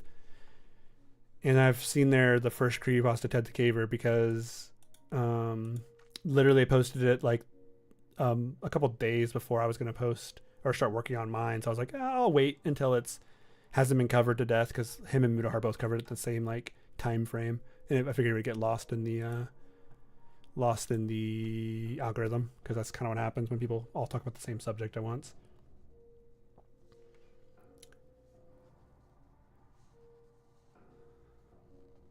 I posted a poll earlier. Oh yeah, right. The poll did kind of tell people I was gonna be live. Usually I post another one that says, "Hey, I'm live now," and it has a link to it. Okay, I can't find the ones. Mr. Creeps probably got removed. I think it's AI. Is this AI? It looks creepy enough. I'll move it so you guys don't have to see it anymore. I'm done torturing. We'll go back to just reading this story. Let's see. The bear and something like that. Bear stories. Yeah, Mr. Nightmare used to do creepypasta narrations back in the day. Way back in the day now, feels like. The horse guy stories like that. There's a lot of creepypasta narrators. There are a lot of narrators out there. I'm in a group with a bunch of smaller ones, like less than 1,000 subscriber ones, and a lot of their stuff's really good. They just don't get enough views because they're all competing with each other and the old narrators who are still around. It's really hard to break in as a creepypasta content creator. You have to do something new that someone hasn't done yet, and that takes a lot of figuring out what works in the algorithm. So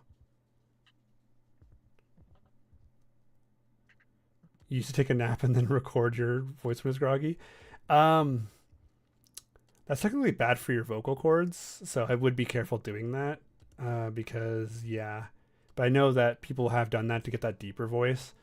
I have just never cared about having a deep voice for narrating stuff like this. Sometimes I sound bored, but it's only because I'm either sick or congested that day that I'm recording. Because sometimes I just have to record even though I'm sick or congested. Because I get congested really easily because I have allergies.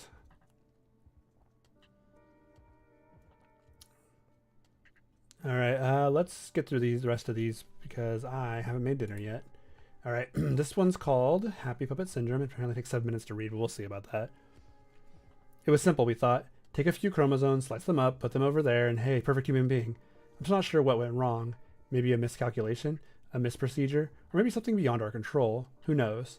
We, a few of my psychologist colleagues and I, were intrigued by human emotion. Anger, despair, euphoria. Was it possible to lock the mind into one emotion? To lock it into a euphoric state so that no sadness or anger would cloud its thought? Theoretically, yes. I won't describe the procedure of our experiments to you, both because I wouldn't want you to repeat them, but also I fear I will go mad if I have to recount them. The terrible things we did, we were ambitious, youthful, nothing could stop us, and no one could tell us we were wrong. All I will tell you is that we got a hold of a few stem cells, nurtured them into fetuses, and tampered ever so slightly with the genetics. The experiment was called the Angel Man Project, and the goal was to create a being which only felt happiness. But something went wrong. Terribly wrong. Half of the test subjects died unexpectedly, without warning and without cause. The remaining half were mostly born hideously distorted. Those 3 were born well. Perfect, we thought. A human with mental capability beyond any other due to its locked euphoric state. They were perfectly normal up to 18 months. That's when the first symptoms appeared. Lack of balance, trouble sleeping and eating, low responsiveness. We all panicked on the inside, of course, but on the outside we remained calm and continued the project. We should have ended there. We should have taken those damned subjects and euthanized them, burned them, and closed the lab. But we continued. Things only got worse. The subjects' movements became increasingly sporadic, and they still could not utter words, although they could laugh. It did so often. Much too often. Not happy laughter, but quiet, almost nervous laughter, nearly constant. No matter how much pain was inflicted on the subject, it merely stared at you and laughed, as if it were mocking you, calling your attempts to harm it futile. We expected the subjects to have extra learning capabilities. Quite the opposite occurred. Their mental development was severely delayed. They couldn't pay attention to something for more than a few minutes before lapsing into a laughing fit. But we continued, hoping that these symptoms would clear up as the children got older. We gave a name to the symptoms: Happy Puppet Syndrome, because the mindless movements of the children made it seem like they were puppets on strings. 5 years into the project, we realized there was no hope. We could no longer stand the incessant laughing of these children, as they knew something we did not, as if some kind of joke passed between them. To look at a child and to see it twitch sporadically and laugh excessively is a haunting thing. Two of my colleagues had already quit because they could not stand it. I never heard from them afterwards. They were most likely dead. The children had not talked for 5 years, only laughed their damned laugh. We went in to give them breakfast, and they stared at us with their huge eyes, twitching, giggling, and saying nothing. We laid the meal in front of them and left. The meal was laced with toxins that would silently and painlessly kill the subjects. It was a painful thing to do, but it had to be done. However, it would not be that easy. As a friend of mine set a tray of food down in front of one of the boys, the laughing stopped. The boy looked up at my friend, his eyes suddenly dark, dead serious, the laughing gone. They continued to stare at him and twitch for a while. My friend was in shock and would not move. My colleagues and I stood with pen and notepad, ready to take notes. Suddenly, my friend fell to his knees, grasping his head and yelling furiously. He appeared to be in tremendous pain. My colleague and I were so surprised by this, we could do nothing but sit and watch. My friend collapsed to the floor, yelling curses. He jerked violently a few times, then went limp. I held back the urge to be sick more successfully than a few of my colleagues. Something about this was not normal. A dark presence seemed to tower over us. We immediately sealed the entrance. The boy stopped, looked at the door, and laughed. He fell to the floor, twitching and rolling about, laughing insanely. The two others did the same. After a few minutes, the fit ceased, and they stood up, still twitching, still giggling. The lights went out. I heard crashes, glass shattering screams. The most horrifying things of all were the haunting whispers, coupled with the quiet laughing. When the lights went back to the subjects were gone. Two of my colleagues lay unconscious beside me, their bodies twisted at odd angles, blood trickling from their drooping mouths. At first they appeared to be dead. They showed no vital signs, but as I leaned in, I could hear them laughing ever so faint or slightly. I went over to examine my friend. No pulse, no breathing, but he continued to laugh quietly. Although the subjects had gone, I felt as if something were watching me, something that were just at the edge of my vision, but that I would never be able to see. Me and one remaining colleague closed everything down immediately. Before leaving, we destroyed our research and locked and barricaded the lab. I lost communication with my colleagues. I presumed they are dead. I still feel like I am watched. I still hear the laughing, the whispering, in my dreams and sometimes when I'm awake. When I do, I run. I get up and I leave wherever I am. I'm not able to stay in the same place for more than a few days because of this. It spread. Other children were seen with similar symptoms. I have no idea how it spread. It shouldn't be something that spreads. Somebody somewhere made something up about disjunction of the 15th chromosome, and that kept the people happy and in the dark. For now, the disease was coined Angel Man Syndrome. So far, the spawn are not dangerous, but I know the original still lurks somewhere. I know they are coming for me. I know they will find me. I accept this. It is what I get for attempting to tamper with nature. I leave this letter here as a warning. They are coming for you too. They are coming for us all. If ever you hear whispering, laughing, at the edge of your hearing, run. If you ever feel as if something stands right at the edge of your sight, but you cannot look at it, run. Also, I warn you this. 1. Do not tamper with what is not yours. 2. Even angels can be demons in disguise. And 3. Do not come for me. I am as good as dead. The following manuscript was found in an abandoned and hidden laboratory discovered deep in the Alaskan forest. The laboratory consisted of an observation room and a containment room. The containment room was barricaded and locked, and the entire lab seemed to have caught fire at one point. Traces of blood were found after the containment room was breached, and a window was shattered. The exact nature of this lab is yet undiscovered. So,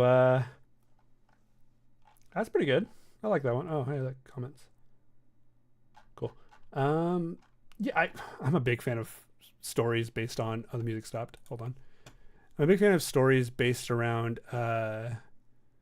like laboratories and experiments gone wrong and creating new monsters that haunt us and like unknown monsters we can't control. I don't know. I really like that kind of story.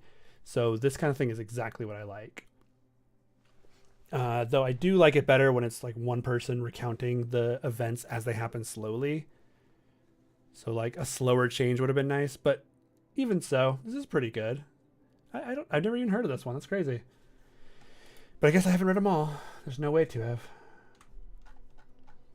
Or maybe I have read it back in the day. I just don't remember because I've read a lot of stories over my whole life.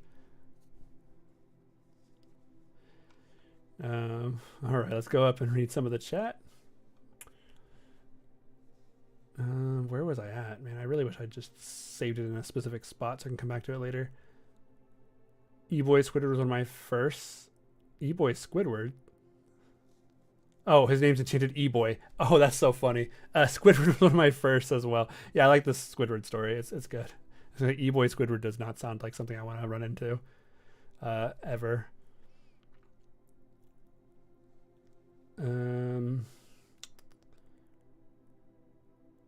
Your voice sounds very similar to Blame It on Jorge. Yeah, I get that a lot. Yeah, you're right. I do get that a lot. If you go through any of my comment sections and you like Control F and you start like blame immediately or like BLAME, yeah, just you're gonna see a bunch of comments being like, "Wow, look, you sound like Blame It on Jorge. Wow, I found a second channel," which is it's cool. It's nice to be compared to another YouTuber that I look up to and enjoy his content. So, I wish I made stuff like his. His stuff's so good.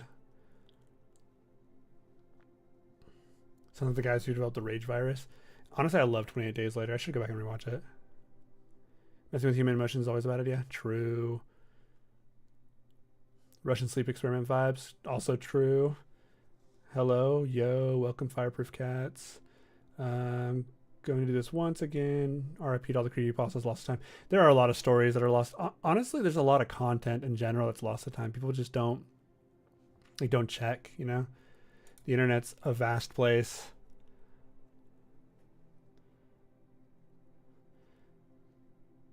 The Harbinger experiment? Oh, I mean, I really want to do a video on the Harbinger experiment. I just haven't got around to it yet.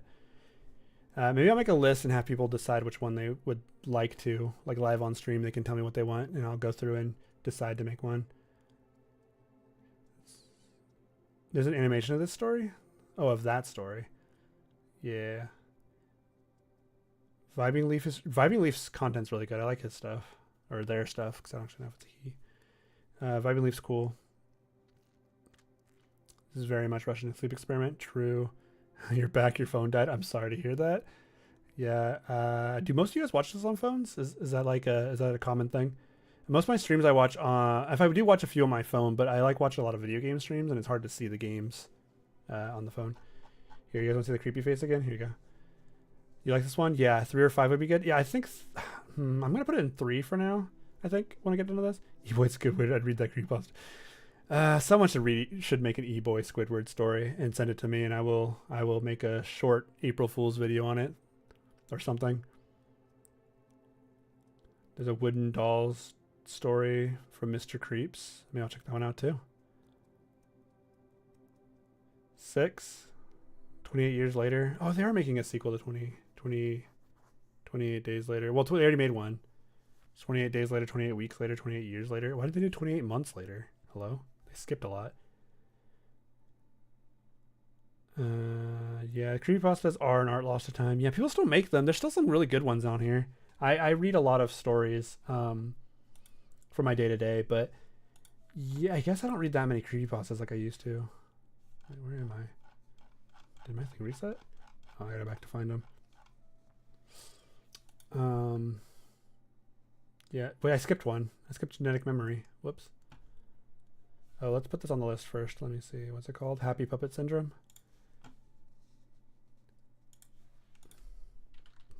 Happy Puppet Synd.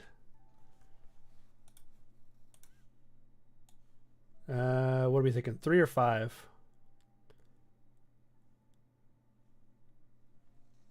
I see a lot of 4s. I see a 6 as well. 5? 5? Okay. I was thinking I could move it to 4 if I move this guy up and make it a 4 like this. Yeah. Maybe like that. Maybe like, man, that's a good idea. 5 for now. You know what? I'm going to go with the chat's ruling on this. We're going 5. I'm very easily swayed by a mass group of people telling me what to do.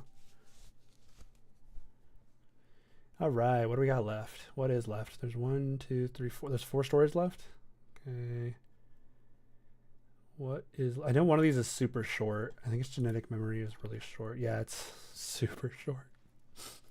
The council has spoken. Yes, I have conferred with the council, and they have voted for it to be in 5. All right.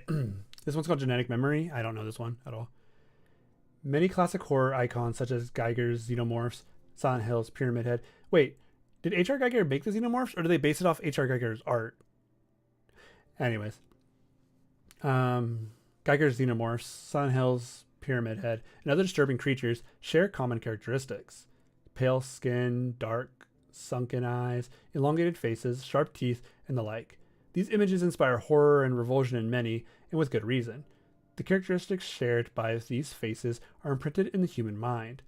Many things frighten humans instinctively. The fear is natural, and does not need to be reinforced in order to terrify. The fears are species-wide, stemming from dark times in the past when lightning could mean the burning of your tree home.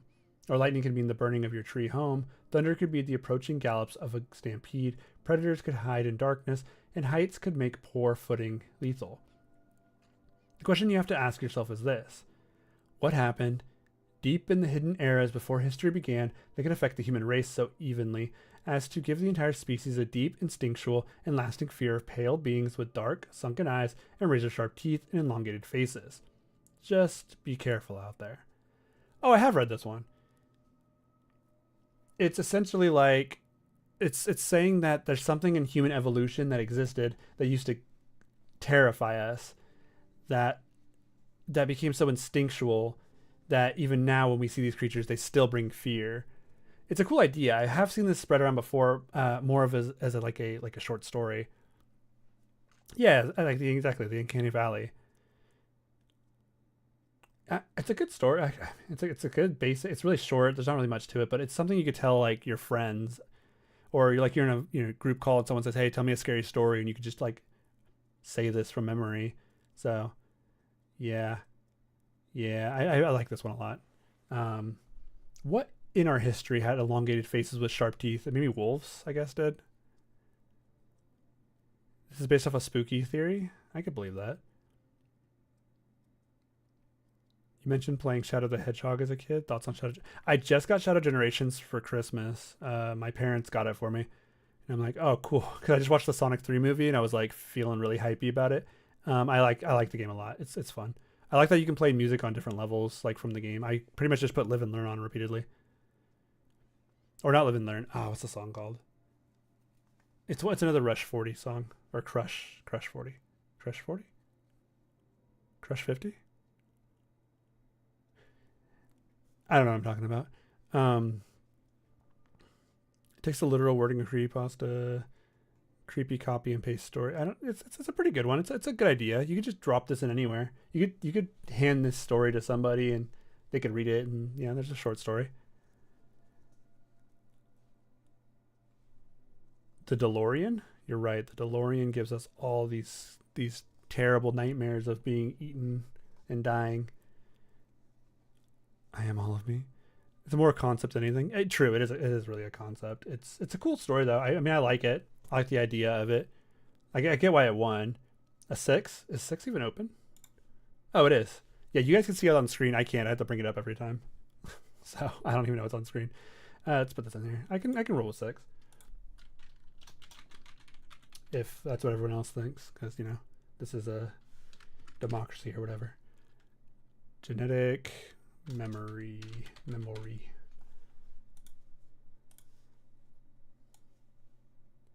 All right, we've got 3 more to go, and then we'll take a look and see if there's anyone's recommendations in there. And then also want to ask you guys what you guys would be interested in seeing tomorrow, if I do a stream tomorrow as well. I'm going to do that one where I talk about the creepypastas I've read this year, but I have to compile all of them. So there's like 100-something stories, because I read a lot this year. Because I was taking trips back and forth between school. I was listening to stories my entire way. Rival primates? Yeah, that's probably it. Maybe they had longer faces with sharper teeth. But we still won. We beat them. Humanity #1.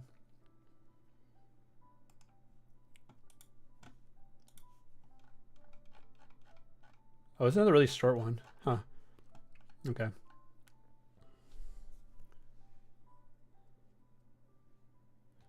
Yeah, no. 006 at number 7. Yeah, I just realized that when I was looking back at it. I'm leaving it. It's for the memes now. Okay, this one's called They're Everywhere.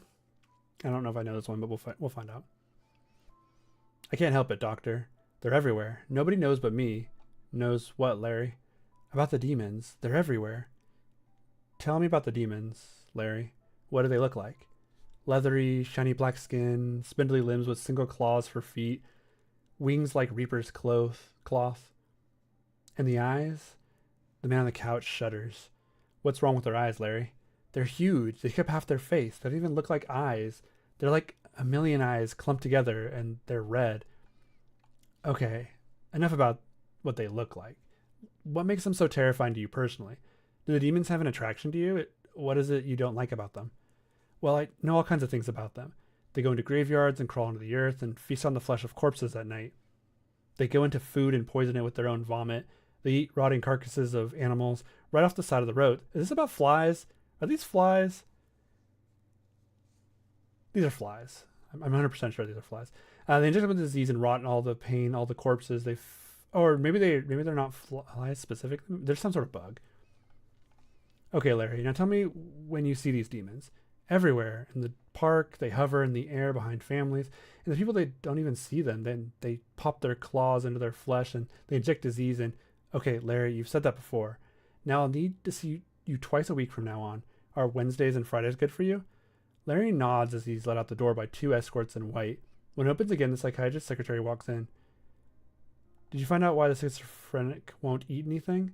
Yes, I'm afraid I'll have to force feed for a while longer. He thinks demons are everywhere, poisoning food. We're going to have to wait to get rid of these. Get rid of his patornicophobia. Patora what? The fear of flies. Okay, I thought so. Okay, I called it. I knew it was flies. I was thinking it was either flies or what's the other one? The other bug that's really annoying that people deal with all the time. Mosquitoes. I hate mosquitoes. Cloath. Yeah. You know what? Sometimes reading is hard, okay? Sometimes reading on the spot in front of people is hard. I've been doing it for years, and it still somehow gets me. It was really uploaded in 2010. Why is it 2012 pasta of the month? No author, unknown.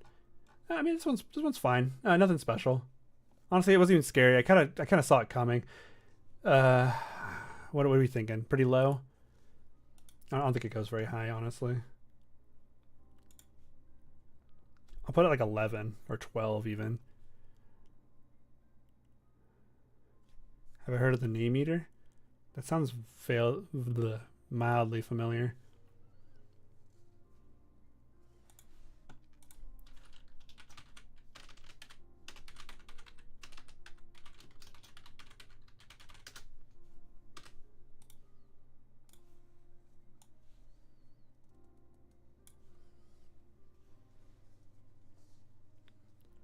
$11 works. All right, cool. So we're in agreement. 11. 11's a good number. Are these even lined up? I feel like these aren't lined up. My eyes are playing tricks on me. I can't tell what I'm doing here. Whatever. This isn't gonna be permanent anyways. This is just for the stream. I'll probably make a post about it on whatever I decide to post on.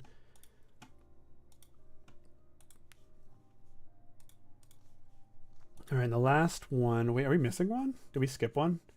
Oh, we skipped the buzz, didn't we? Yeah, because it was too long. I wasn't going to read it. It was literally like an hour of reading. And then there was a part 2.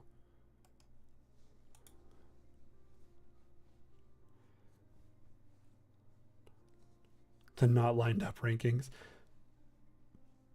To Infinity and Beyond, awe story. Yeah, I agree. Oh, what? Why did it jump me down? There's one super long too. It doesn't look too long. Let's see. No, it's not too long. Wait, it's only got one? Oh, apparently someone hated it back in 2014. It doesn't even have a name. It just says a fandom user.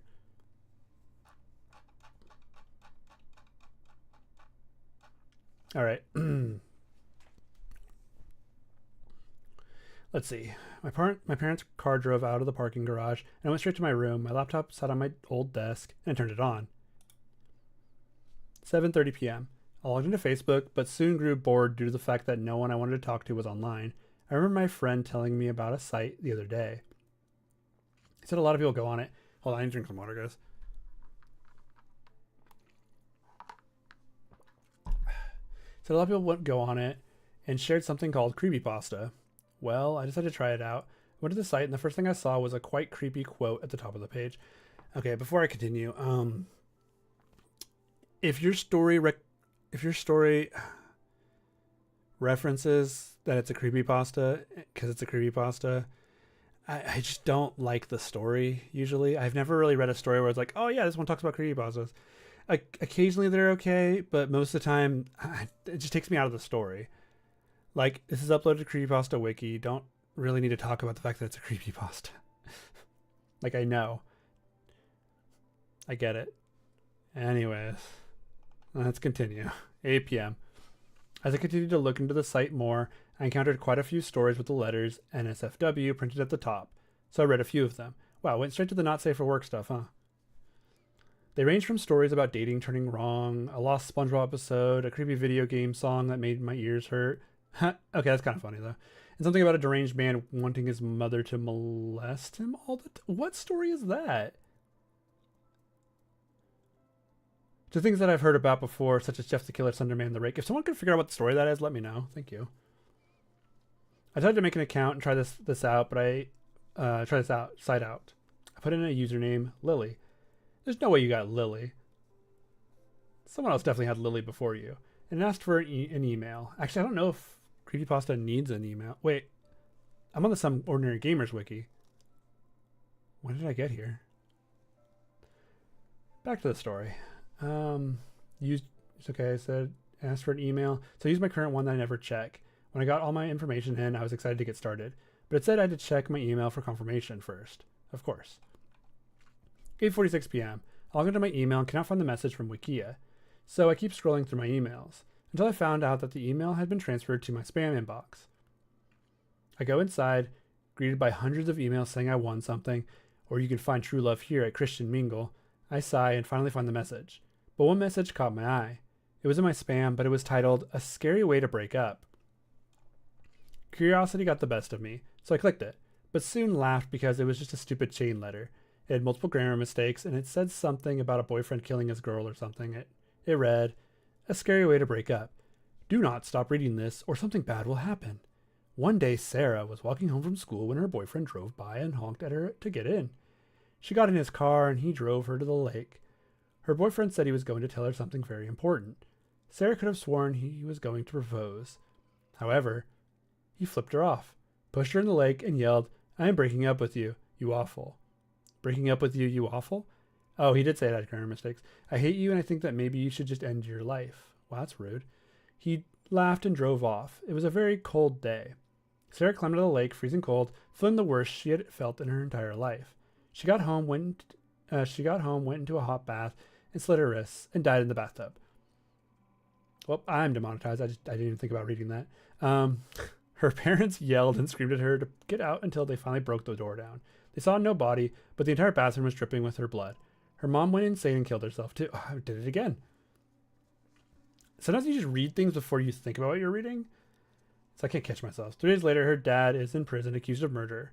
Later that week, Sarah's boyfriend's father was taking a shower when she came from the drain, rotting and bloody, with a razor in her hand, and said, "Destroy his life, destroy his life." She cut his throat before he could scream. Sarah killed his family, but did not find Jason anywhere.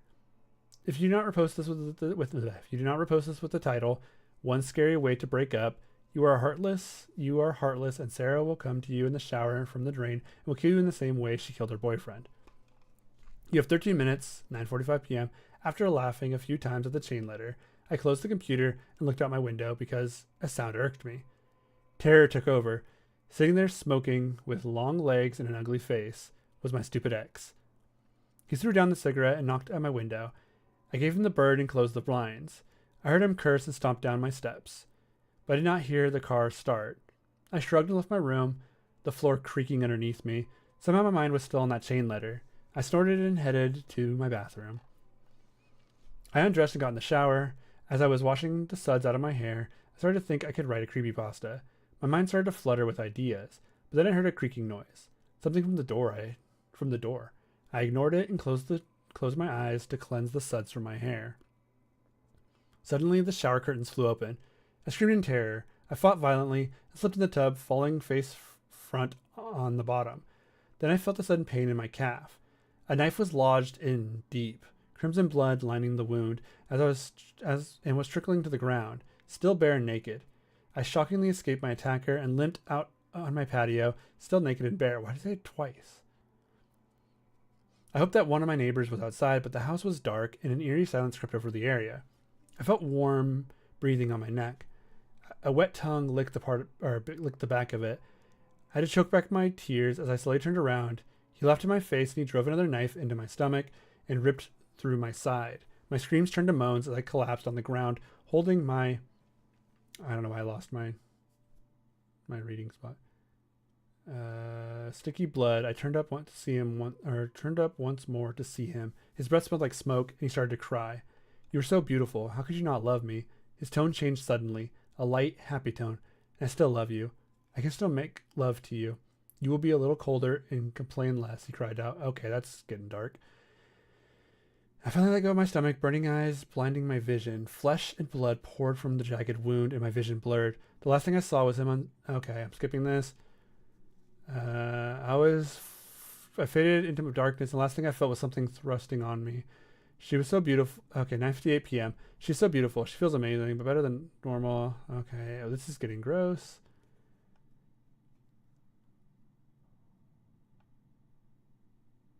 Okay, I guess... And then I froze. I could see it from the corner of my computer screen. Something was standing in the corner, rocking back and forth with something sharp in its hand. It had long, dark seaweed hair, and it was sobbing. I was frozen and cold. I looked down at my love, cold and red, wanting to protect her. When I turned around, it was still in the corner, sobbing, but now it was looking right at me, with a deathless glare. I had to get up with her safely, so I quickly got the suitcase and turned around for just a second. A horrible shriek filled the room as I crawled across the floor with inhuman speed and brutally cut into my Achilles. I screamed as I toppled over the ground next to my love. Her eyes iced over with a shocked look. Don't worry, I'll protect us. I crawled to the bathroom, not knowing where the thing went. I lifted myself to the sink and vomited into the white expanse, pain and stench overtaking my senses. Right as I looked in the mirror, it was there, crawling on the side of the wall. I tried to move, but it jumped on my back, digging its razor claws deep into my flesh. I looked in the mirror and it made out that it was a girl. She started to shriek. I lifted a glass shard to my neck. Time's up, Jason, it croaked in a devilish voice. Before he could scream, Sarah ripped open his throat. Okay. That's interesting. So I had to skip some of it because it was getting a little a little much, but I don't know. There's a lot of weirdness to this story. So let me go back real quick. Jason was her ex, which is the same ex that tried to kill the girl, it sounds like. I don't know if I liked it. I definitely didn't like it. It was missing. It was weirdly told because it also randomly switched people. Like, it was telling from her point of view until she got killed, and it was his point of view, and then he was disgusting, and then all of a sudden he was dying to a ghost or to a monster from the chain letter. Yeah, okay, I agree with this guy down here. Yeah, it's not great. Okay, yeah. 12's fine. I don't even remember what it's called. What was the title of this story? Let me go back. Stupid spam mail. Yeah, no, I can see that. That makes sense. Stupid spam mail. Definitely not one of the best ones out there. Wow. How did that win Pasta of the Month? Especially when, like, Ashley Kansas was Pasta of the Month winner. Like, yeah, I get Who Was Fun was supposed to be bad because, you know, that's kind of funny, but I didn't see that one being very good. It could have been better. I probably could have... There's a few ways you could have fixed the story. First of all, you could have somehow alluded back to the boyfriend in the story being the same boyfriend she just broke up with her ex. Maybe it was the same guy. Maybe that's what I'm missing here. Maybe that's the part that's missing. But yeah, pasta of the month winner with one comment. Yeah, it seems kind of weird too. Did every other pasta of the month have a ton of comments on them? Maybe this one accidentally won. Maybe someone from the forum wrote it and so they gave it to him. Was this somewhere in Gamers Wiki? Right, that's what I remember saying earlier. Maybe it's not the same story. Maybe it's a different story. Maybe the original story got removed at some point and they leaked the wrong one. I'm not sure. I'm not sure what happened there. It's definitely not good.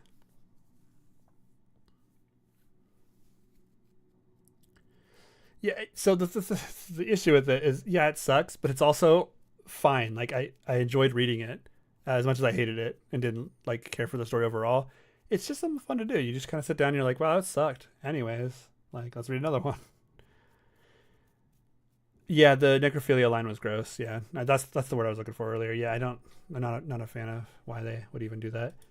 Well, the only one I didn't read on this was the buzz because it was too long, but I guess this is our list. Number 3 doesn't belong to anybody, I guess. The buzz can go there. Maybe I'll read it later today and I'll amend this. But out of all these I read today, though, Ashley, Kansas was phenomenal. No demonetization for normal people was fine. I've read it before a million times and I loved it. Happy Puppet Syndrome was a cool story I never heard of before. I liked it. Genetic Memory was fine as well. Pretty decent. 006 is the one I've read before. It's a good story, but I've read it like 4 times at this point. No Gifts This Year was fine. It was too generic in my opinion. My Wife was also pretty generic. Dating Game is a cool story. Pretty long. Did I read Arizona? Yeah, I read Arizona a long time ago. Is it on the list? Hold on, let me go back to the list real quick. Is Arizona on here at all? I like Arizona. Arizona's a really good story. Yeah, the only time they started doing Pasta of the Month was in 2011. So, wait, 11 Miles was removed? It's a great story, though. Oh, 2015 was a good year. A really good... Look at all these great stories. Man, 2015 was the year. Why is 2014 so short? Is it supposed to be? No, wait, it's down here. Wait, why is 2014 different here? The stories it shows here are different than the ones they have up here. The Teeth is on there, and When God Blinks. I think Teeth is pretty good. Myself. But yeah, man, 2015 was stacked apparently. All of these, or at least most of these, are pretty decent. And then Harbinger Experiment's good. Figure in the Fog. Necro Sleep. Small Piece of Land's decent. I don't remember journal entries. Are there any gaming creepypastas on a single one of these lists? Or did they not even put them in here? No, I don't think there's any gaming stories in here. Hey, Abandoned by Disney's on here. It's a good story.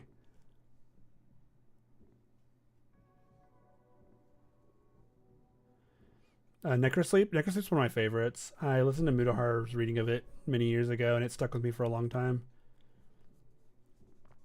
Wow, none of these are gaming. I feel left out. My favorite genre is not represented. That's okay. A lot of gaming ones aren't great, I guess, but they're still fun to read. Red Mist Loose Ends by Icy Dice? Wait, hold on a second. Icy Dice made a Red Mist follow-up?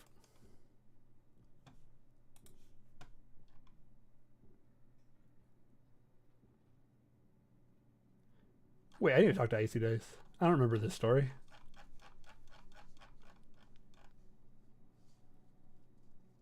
Wait. I don't remember this story.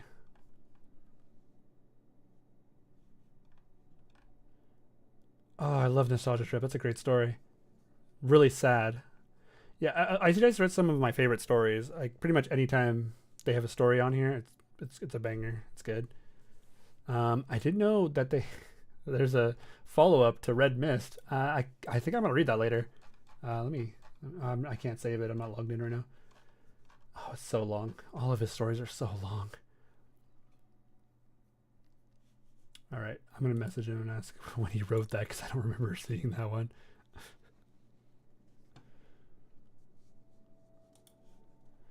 All right, what else we got on here? There's not a single gaming one. That's sad.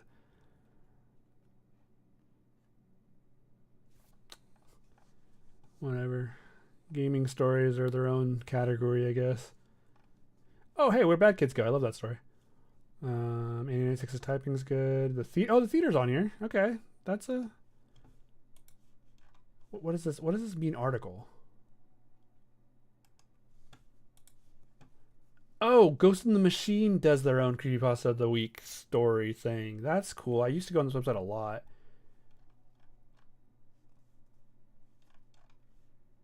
Actually, some of the stories I like to read only exist on this website still. Like sometimes they're just gone from other places. Okay. Well, yeah, I guess it's all oh, Pale Luna's on here too. Again, it's another story from Ghost in the Machine though. I need to get in touch with the people over at the wiki and ask them why they don't love gaming creepypastas as much as me. You know, just have a conversation.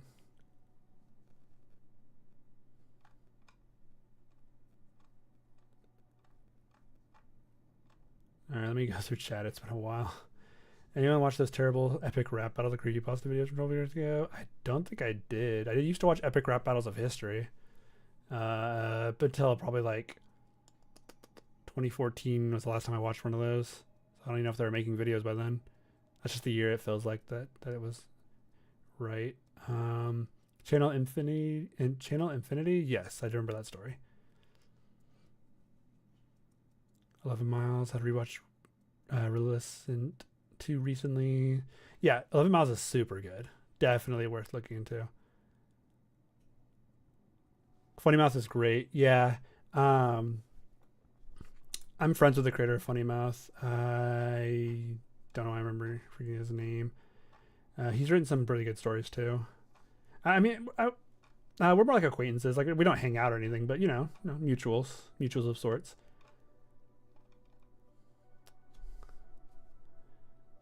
Pale Luna. Pale Luna is not about a haunted game. It's about a game someone created that basically leads you to the dead body of a murder that they committed.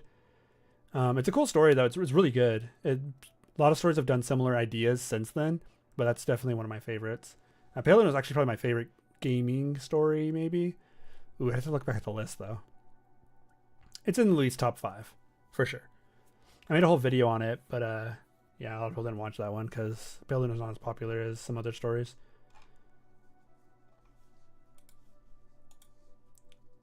So before we head out, let me ask everyone in chat what their favorite creepypasta is. Just pick one and just put it in there, and I'll discuss a few of them, and then we'll call it for the night, so I can go make some food.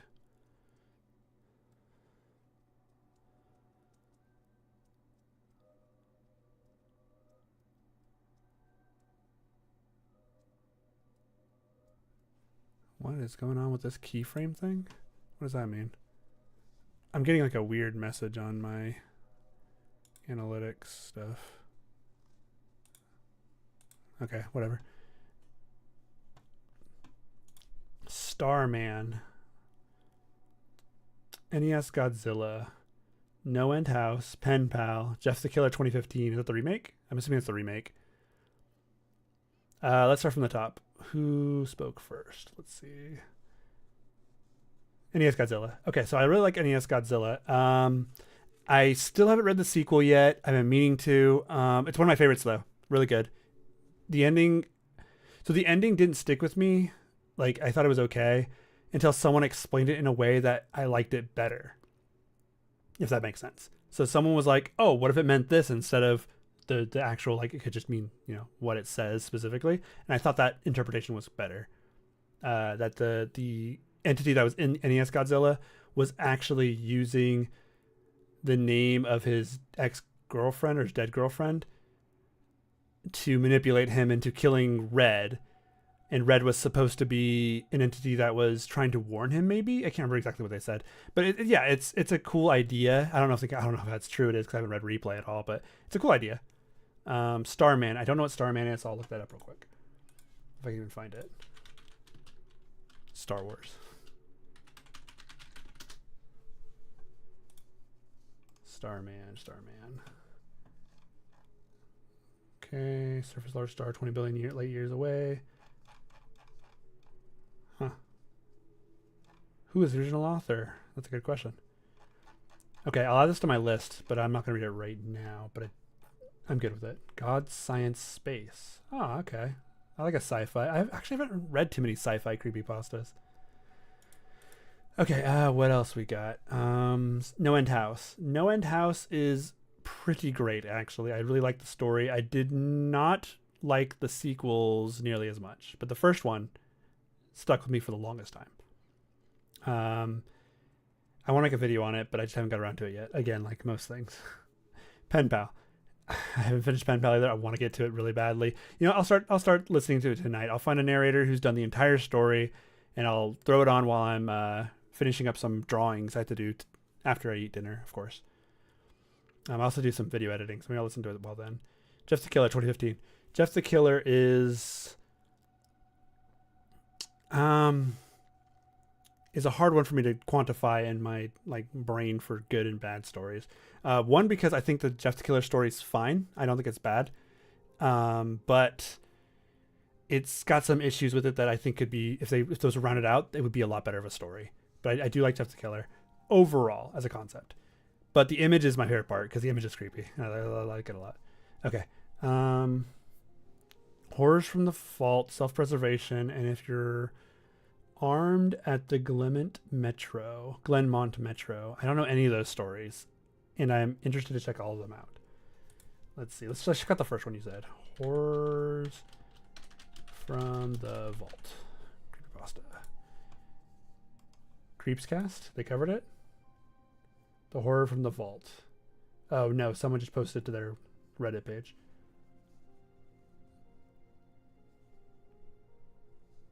Okay. I'm interested. It sounds vaguely familiar. Mr. Do you call it Mr.? Oh, they call it Mr. Crayon. That's funny. Okay, I'll look into this one. This sounds really cool too. So Starman, Horrors from the Vault. I haven't heard of either of those. I'll check them both out. Let's see. NES Godzilla replay was really good. I should read. I really gotta get to it. I'll maybe start that one eventually. And to make a very important decision, should I make hot chocolate or coffee? Ooh, that's a good question. It depends. Are you staying up still? Because coffee's got caffeine in it, unless you go decaffeinated. But hot chocolate has sugar in it, which can also keep you awake. Hot chocolate if it's cold, honestly. Borowska's your second favorite. I tend to lean towards the more realistic ones. I like the realistic stories too. I'm good with. I love Borowska though, so maybe I'll love Pen Pal if those are both your favorites and you're like quantifying them similarly. Yeah, I'll check them out. Let's see. Narrow it down to favorites. Really depends on the moment. Get asked. Have I ever read 1999? Yes, I made a whole video on 1999. It's on my channel if you want to check it out. I go over all of the content within it, the weird stuff about the weird or the author of the story, because he had some like controversy stuff, I guess. And it's been a while, so I don't remember exactly what happened. I just know he changed dates to make it seem like the stories weren't stolen or something. A good story regardless. Definitely in my top 20 at least. Let's see. Is it not a creepypasta? What's not a creepypasta? Oh, okay. Jenny, check out if you're armed at the Glenmont Metro, please shoot me. Oh, is that the whole story? It's called If You're Armed at the Glenmont Metro, Please Shoot Me. That's a great name. Has a sequel? Okay, is it a no sleep story? I'll check it out if I can. Hot chocolate it is. Good choice. I like peppermint hot chocolate myself because peppermint's like my favorite flavor. Creepcast. Yeah, I haven't actually seen Creepcast. I've been wanting to make my own style. Maybe I will just get around to making it because I have a bunch of friends who are in the Creepypasta community, both writers, narrators, and just general people that hang out and know the history. I'm more of a Creepypasta historian, I guess is what I call myself, more than a narrator. I keep track of a lot of stories. I write stories occasionally, but I don't really ever upload them. And I mostly just read and analyze and look into stories myself. So yeah, I don't know if historian's the right word. I wouldn't call myself like fully a historian. I'm more of just somebody who is heavily in the community and keeps track of stuff and likes to talk about them on occasion, you know. Maybe I'll do some like live streams where I just read a whole story and then discuss it with you guys instead of making a video about it. Oh yeah, super fan. Maybe that's what I am. I'm really into. I'm into more than creepypastas. I really like internet horror stories of all kinds, ARGs, horror video games. I like theories. I really like theories actually. I like stuff that's like hidden creepy stuff. Like my latest video was about the creepypasta, or is about disturbing lore found in video games. I uploaded it right before Christmas, so like a lot of people probably didn't watch it, but that's okay. It's about basically all the hidden lore you can find in video games, like missions and stuff that are on the side that are just have kind of a dark or distorted vibe to them. I really like that kind of stuff. I also like Easter eggs. Love Easter eggs. How do I keep forgetting you made all of these? I've made a lot of videos.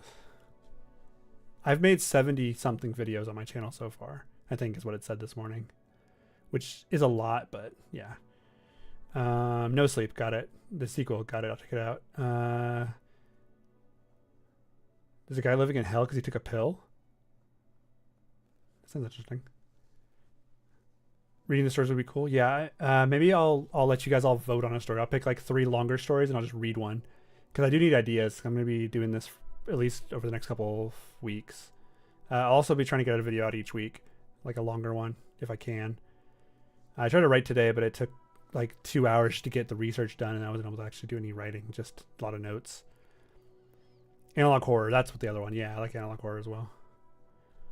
Horror related series and content itself. I like non-horror related stuff too. I watch a lot of gaming channels. I used to watch Funhouse a lot. I don't know if any of you guys know who Funhouse is.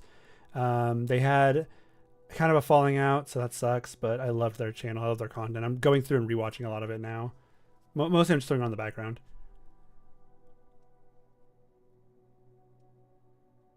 Yeah, 70 videos, and a lot of them are 1 to 4 hours long. I love making content that's longer is the issue. I just like throwing something down and just working on it and having like I feel like an hour of content is a good amount to give somebody if you don't upload all the time. You know? Stories involving children's toys. Okay, so there's this one story, I don't know what it's called, that's been stuck in my brain forever. It's about a dad who gets his daughter or son a teddy bear, and the teddy bear eats the kid. I don't know what the story's called, but I loved it. It's like the stomach of the bear opened up and it ate the child. I think it eats the dad too or something, but like at first it eats the kid. So if any of you guys know that story, please let me know. I don't remember the name of it. I'm sure I could find it.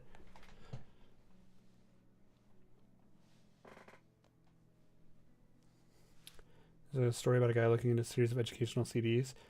Huh. I should look into that one too.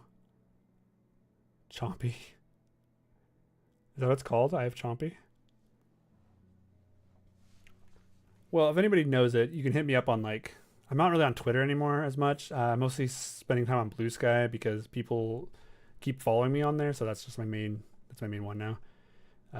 So if you can find me on Blue Sky, I think I'm Real Sacrow or just Sacrow or something like that. I don't remember.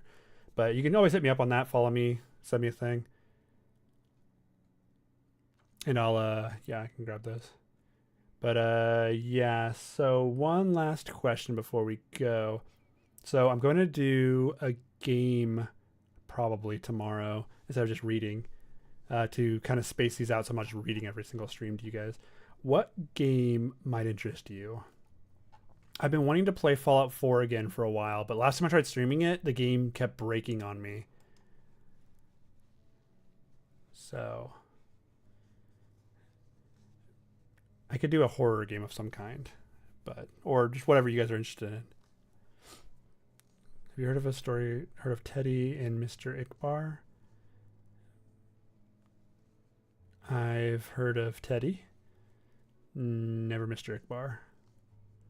Marvel Rivals? Would you guys actually watch a Marvel Rivals stream if I did one?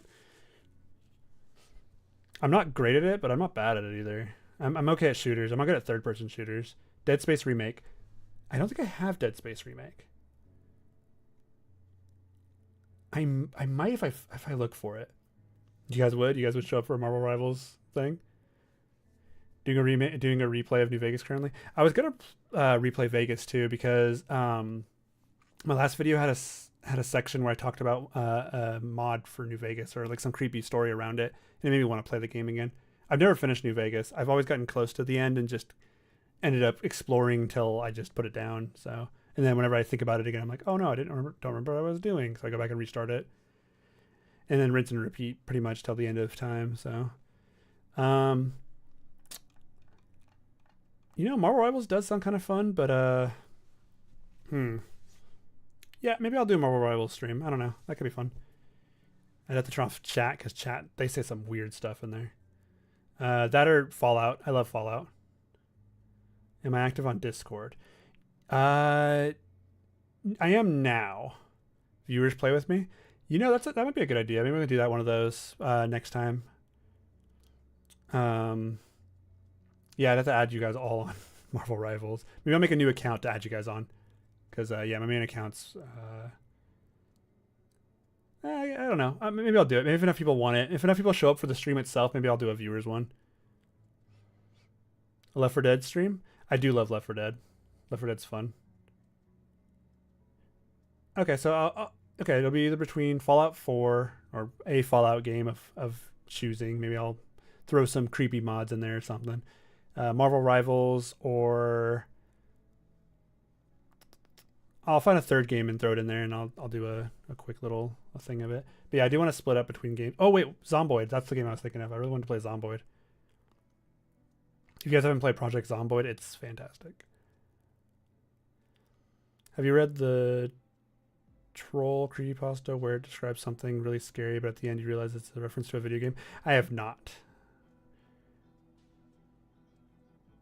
Or maybe I have.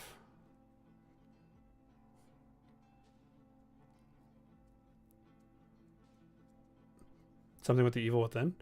I have a billion horror games on my Steam account because I love horror games. So Dead by Daylight's great if you don't care about your mental health.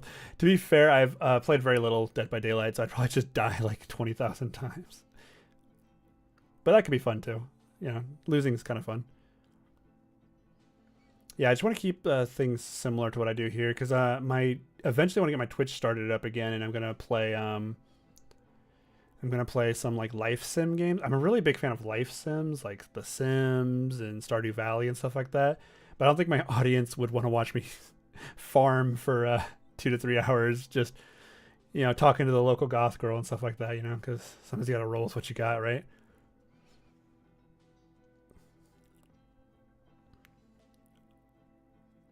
There's a story describing a utopia where people started acting weirder and weirder. Oh, it's a story with The Sims. That's kind of cool. Okay, I've read a bunch of Sims creepypastas. I like most of them.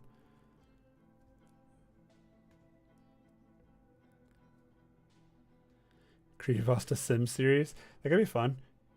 I do love The Sims. Absolutely love The Sims. All right, friends. I'm gonna call it a night so I can go make some dinner. I will be on tomorrow probably around 6 same time, or I might do it earlier. Slender the Arrival. I do like the Slender the Arrival. If I did Slender the Arrival, I would want to put my computer or my camera on so you guys can see my reactions. Pull out the green screen maybe so I can be creepy in the forest. But yeah. All right, guys. I'm gonna go get some food, or I'm gonna make some food. I'm not gonna get some food, and then I will be back tomorrow. So thank you all for joining me. This has been very, very fun. I'm gonna hopefully a new video by the end of this week, but we'll see if that comes out. Thank you to all of the top chatters or super chatters who sent stuff in. I think I got 1, maybe 2 this stream. I can't check. It won't let me check for some reason. That was cool. And thank you to any members who subscribed to the channel.